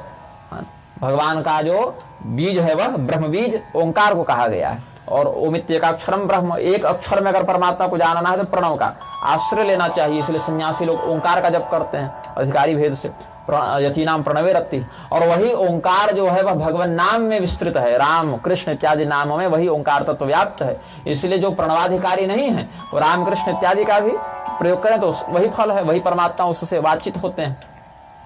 ओंकारस्ते वाचको मुक्ति बीजम त्वामक्षरं प्रकृतौ गूढ़रूपं त्वां सत्यं प्रवदन्तीह सन्तः स्वयं प्रभं भवतो यत्प्रकाशं स्तुवन्ति त्वां सततं सर्वदेवा नमन्ति त्वां ऋषयाः क्षीणदोषाः शान्तात्मानः सत्यसन्धं वरिष्ठं विशन्ति त्वां यतयो ब्रह्मनिष्ठाः एको वेदो बहुशाखो जनम तस्त्वामेवैकं बोधयत्येकरूपं संवेद्यं त्वां शरणं ये प्रपन्नास्तेषां शान्तिः शाश्वती नेतरेषां। फिर जैसे अलग अलग देवताओं में अपनी स्थिति बताए थे उसका अनुभव करते हैं, मतलब वही परीक्षा दे रहे हैं कि क्या क्या याद है। हनुमान जी को कहा है ना कि भूलना मत, फिर हनुमान जी स्तुति करके सुना रहे, हाँ यही सब बताए हैं आप। भवानी शोणिमादिमां स्तेजोराशिर्ब्रह्म विश्वं परमेष्ठी वरिष्ठः आत्मानन्दं चानुसूयानुसेते स्वयं ज्योतिर्वचनो नित्यमुक्तः एको देवस्त्वं करोषि हविश्वं त्वं पालयस्यखिलं विश्वरूपः त्वय्येवास्ति विलयं विन्दतीदं नमामि त्वां शरणं तां प्रपन्नः त्वामेकमाहुः परमं च रामं प्राणं वहन्तं हरिमित्रमीशम् इन्दुं मृत्युमनलं चेकितानं धातारमादित्यमनेकरूपं त्वमक्षरं परमं वेदितव्यं त्वमस्य विश्वस्य परं निधानं त्वमव्ययः शाश्वतो धर्मगोप्ता सनातनस्त्वं पुरुषोत्तमोऽसि त्वमेव विष्णुश्चतुराननस्त्वं त्वमेव रुद्रो भगवानपीशः त्वं विश्वनाभिः प्रकृतिः प्रतिष्ठा सर्वेश्वरस्त्वं परमेश्वरोऽसि त्वमेकमाहो पुरुषं पुराणमादित्यवर्णं तमसः परस्तात् चिन्मात्रमव्यक्तमचिन्त्य रूपम खम ब्रह्म शून्यम प्रकृतिम निर्गुणम च। ये आदित्य वर्णम तमसा परस्तात् इतनी श्रुति पर हमने सूर्यदेव वाला जो यज्ञ हुआ था ना, वो हिंदू मुसलमान का झगड़ा जहाँ चला था, फिर यज्ञ कराने गए थे, वो हिंदुओं की जमीन पर मुसलमानों ने कब्जा कर लिया था, कब्रिस्तान बना दिया था, फिर बड़ा संघर्ष हुआ वहां पर, तो हिंदुओं ने फिर उस 4-5 एकड़ भूमि को मुक्त करा के सूर्य मंदिर बनवाया था। कोई साधु यज्ञ कराने के लिए तैयार न हो, क्योंकि यज्ञ के ही मध्य मुसलमानों ने इतना कुछ उपद्रव किया वहां पर, तो किसी का हिम्मत नहीं हुई। फिर हमने कहा चलो हम ही जाते हैं, तो दुबे जी और पांडे जी थे उसमें, तो वहां पर एक प्रमाद वहां के आयोजकों ने यह किया कि स्त्री कथावाचिका ले आए। अब मैंने कहा मैं आ गया हूं तो काम बीच में छोड़कर जाऊंगा नहीं, लेकिन मैं मंच का बहिष्कार करूंगा। फिर मंच पर हम नहीं गए, और जब सब कुछ होगा तो अंतिम दिन एक बार केवल 1 घंटा के लिए गए थे। तो आदित्य वर्णम तमसा परस्तात् की श्रुति पर 1 घंटा हमने प्रवचन किया था, जिसकी रिकॉर्डिंग अब उपलब्ध नहीं है। वो पिछले YouTube चैनल पर था, वो तो प्रतिबंधित हो गया, तो उसकी मैंने अलग से फाइल रखी नहीं थी। तो ये स्मरण आ गया मुझे। यदंतरा सर्वमिदं विभाति यदव्ययं निर्मलमेकरूपं किमप्यचिन्त्यं तव रूपमेकं यदंतरा यत्प्रतिभाति तत्त्वं योगेश्वरं रूपमनंत शक्तिं परायणं ब्रह्मतनुं पवित्रं नमाम सर्वे शरणार्थिनस्तां प्रसीद भूताधिपते प्रसीद।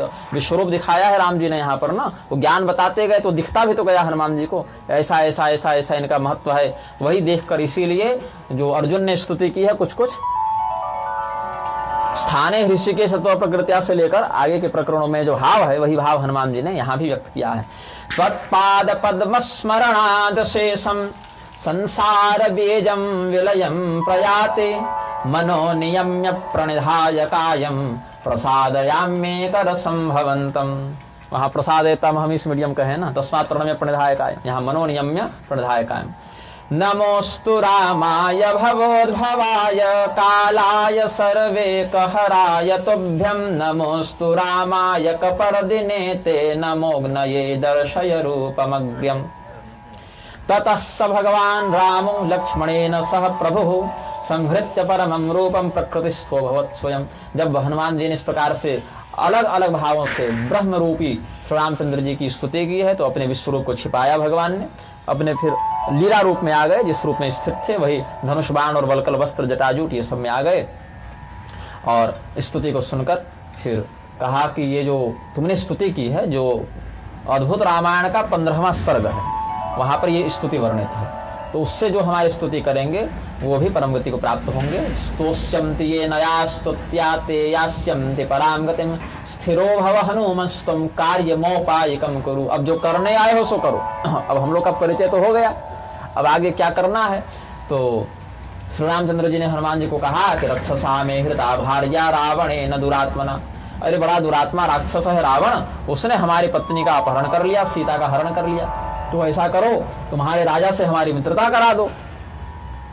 तो भगवान को हनुमान जी ले गए सुग्रीव जी के पास, हनुमान जी ने मित्रता करा दी और कहा कि तव भार्या महाभाग रावणेन हृतेति यत् विश्वं यथेदमाभाति तथेदम प्रतिभाति में, कि आपकी भार्या को रावण हरण किया है, इसमें हम लोग क्या सहायता करें आपकी। आप अपना पूरा ब्रह्मांड में स्थित विश्वरूप दिखा दिए और फिर पटक दिए जमीन पर कि क्या करें, हमारी पत्नी को रावण हरण करके ले गया। लेकिन अगर आप चाहते हैं कि विश्व ऐसा ही व्यवहार करे तो आपकी आज्ञा जो है हम लोग करेंगे। तो आपने जैसी आज्ञा दी है, आज्ञा का पालन करना सेवक का धर्म है, उसमें ज्यादा बहस नहीं करनी चाहिए।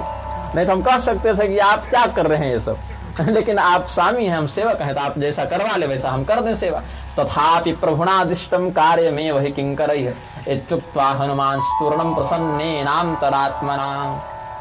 फिर कंधे पर चढ़ाकर आरोप्य स्कंधे और वीरौ सुग्रीवांतिकमानयत्, उन दोनों को देखकर भगवान का दर्शन प्राप्त करके सुग्रीव बड़े प्रसन्न हुए कि बाली तो मरा। अब बड़ा प्रसन्न हुए सुग्रीव। बालिनम तम जितम मैंने प्राप्त में रुमाम स्त्रियम, कि मेरी पत्नी रुमा हमें प्राप्त हो गई, बाली मर गया। ऐसा सोचकर अपने भाग्य की सराहना करते हुए सुग्रीव जी ने भगवान से मित्रता की है। फिर बाली का वध किया, सुग्रीव को राज्य दिया। एक एक श्लोक में एक एक प्रसंग यहाँ पूर्ण किए हैं। 27 सर्ग हैं लगभग। बालिनो विलयम कृत्वा राज्यम चास्मै निवेद्य च नाना दिश्यान वानराश्च आनाय्य रघुनंदनो हनुमदंगदारूढ़ो भ्रातरो राम लक्ष्मणो सिंधोष्टतम ततम तौ जयतो सुग्रीवेण सह प्रभु। फिर सिंधु के तट तक गए हैं, वहां लंका जाने के लिए समुद्र से निवेदन किया है। समुद्र ने पहले महत्व नहीं दिया, फिर भगवान ने कहा कि ऐसे भय बिन होय न प्रीत, भय बिन होय न प्रीत। तो भगवान ने फिर अच्छा यहाँ पर क्या है, भगवान श्री रामचंद्र जी ने समुद्र पर क्रोध नहीं किया। ये अद्भुत रामायण की एक अलग बात बताऊं। जैसे अद्भुत रामायण में कुछ कथाएं अन्य रामायण की अपेक्षा विशिष्ट हैं, तो यहाँ पर क्या है, भगवान श्री रामचंद्र जी ने समुद्र पर क्रोध नहीं किया है। उन्होंने कहा कि हे लक्ष्मण, ऐसा करो, अपने आत्मा का स्तंभन करके समुद्र में प्रविष्ट हो जाओ और तुम्हारे ऊपर से सभी वानर चले जाएंगे। जैसे भगवान ने एक बार क्या हुआ, राम सेतु बनाया ही नहीं। पुराकल्प रामायण के अनुसार श्री रामचंद्र जी ने जो शिव जी का धनुष तोड़ा था जनकपुर में, उसी धनुष का आवाहन किया और दिव्य बल से उसको इतना बड़ा कर दिया कि धनुषे पुल बन गया। उसी पर चढ़कर सब गए थे। तो अलग अलग रामायणों में कुछ कुछ अलग अलग भाव हैं। भगवान की कृपा से लघु और बृहत काय हमने लगभग 28 रामायण पढ़े हैं, तो स्मरण आ जाता है कहाँ पर क्या वैशिष्ट्य है। और फिर उन समस्त रामायणों का सार फिर मैं अलग लिखूंगा एक ही जगह, तो राघवेंद्र चरितम के नाम से। उसके लिए पहले हमको वही वाल्मीकि जी की तपस्या करनी है, कूजम तम राम राम। तो कुछ कुछ लिखता रहता हूँ, कभी कभी कुछ स्तोत्र इत्यादि लिखता रहता हूँ। और जो राम तांडव सुनते हैं कभी कभी आया था, उसी का एक अंश है। तो भगवान ने फिर लक्ष्मण जी को कहा कि भाई क्या हो रहा है तुम्हारे रहते हुए, ये समुद्र हमें महत्व नहीं दे रहा। बोले प्रभु तुरंत देगा, कैसे नहीं देगा। तो लक्ष्मण जी क्रोधित होकर अब शेषनाग है, फुफकार मारे तुरंत और समुद्र में कूद पड़े और इतना गर्म कर लिया क्रोध से अपने शरीर को कि समुद्र का पानी, उसका जल उबलने लग गया। तदा लक्ष्मण क्रोध संदीप्त पपाताभ्यर जलांतरे तद्देह निशिखया सुशोष जलधर जलम यादांसि स्थल भाजिनी देवाभीत दिशोद्रवन। अब हनुमान लक्ष्मण जी जब कूदे हैं समुद्र में और क्रोधित हो गए हैं, तो इतने गर्म हो गए लक्ष्मण जी कि पूरा का पूरा जल ही समाप्त हो गया, समुद्र का सूख गया। अब सारे जलचर मरने लग गए और दूसरे प्राणी और दूसरे ऋषि महर्षि सब आ गए। बोले ये क्या अनर्थ कर दिया आपने, समुद्र का जल समाप्त कर दिया आपने। बोले क्या करें, हमारे भैया को रास्ता चाहिए, समुद्र ने रास्ता ही नहीं दिया। बोले अरे ये तो गड़बड़ हो गई, अब समुद्र पूर्ण कैसे होगा। तो भगवान श्री रामचंद्र जी वहां पर बैठकर सीता जी के वियोग में जो रुदन किए हैं, उन्हीं आंसुओं के आश्रय से समुद्र पुनः पूर्ण हुआ। ये एक अद्भुत कथा अद्भुत रामायण की है। हाँ, तो पुनरेनम पूरयाम सीता विरहजेन वै अश्रुणेति प्रतिज्ञाय तम तथा पूरयत प्रभु। फिर भगवान के ऊपर पुष्प की वृष्टि हुई। फिर भगवान बोले अब फिर भर गया समुद्र, अब कैसे जाएंगे। तो समुद्र जो है वो कहा कि अब तो सेतु बंध करना पड़ेगा प्रभु, हमारे ऊपर पुल बांधिए फिर जाइए। तो सिंधु ने फिर स्तुति की है भगवान की। समुद्र ने सिंधुना संस्तुतो राम सेतुम सिंधौ निपबंधः, सेतु सिंधौ, हाँ सेतुम सिंधौ, यहाँ अनुसार छूट गया टाइपिंग में। लंकायाम रावणम हत्वा सगणम मधुसूदनः आरोप्य पुष्पके सीतां विभीषण सहायवान अयोध्यामगमद रामः सुग्रीव हनु मदादिभिः। यहाँ अक्षर वृद्धि है लेकिन ठीक है, अर्थ संगत है। तो भगवान श्री रामचंद्र जी ने इस प्रकार से पहले लक्ष्मण जी ने समुद्र सुखाया, फिर भगवान ने विरहाश्रुओं से उसको परिपूर्ण किया, फिर वहां पुल बांधे, फिर लंका गए, रावण का वध किया, वापस आ गए। वापस आने के लिए पुष्पक विमान का प्रयोग किया। विभीषण जी, सुग्रीव, हनुमान ये सब साथ में आए थे। फिर अपने भाई से मिले, माता से मिले, बंधु बांधवों से मिले और भगवान श्री रामचंद्र जी का राज्याभिषेक हुआ। और भगवान के राजा बनने पर, राम राज्य की उपस्थिति पर समस्त प्रजाजनों को बड़ा आनंद हुआ। इस प्रकार से आज हमने 16वें सर्ग तक की कथा आपको सुनाई है। 11 सर्ग और बचे हैं, 2 दिनों में उसको भी हम पूर्ण करने का प्रयास करेंगे। रामं राजानमासाद्य तिर्यं चोपि जयुर्मुदम। भगवान के राजा बनने पर पशु पक्षी जब इतने आनंदित हुए तो फिर मनुष्यों की क्या बात कहें। देवदुन्दुभयो ने सर्वदा हि नभस्थले बभ्रशुर जलदाह काले पुष्पवृष्टि पपात च। प्रेम से बोलिए आनंद कंद भगवान की जय। भगवान नाम संकीर्तन करें। श्री राम जय राम जय जय राम, श्री राम जय राम जय श्री राम जय राम श्री राम श्री राम जय राम श्री राम कौशल्या के प्यारे राम कौशल्या दशरथ राज दुलारे राम दशरथ सीता प्राण आधारे राम सीता श्री राम जय राम श्री राम श्री राम जय राम श्री राम। प्रेम से बोलिए आनंद कंद भगवान की, श्री सीता रामचंद्र भगवान की, श्री राधा कृष्ण भगवान की, श्री वृंदावन धाम की।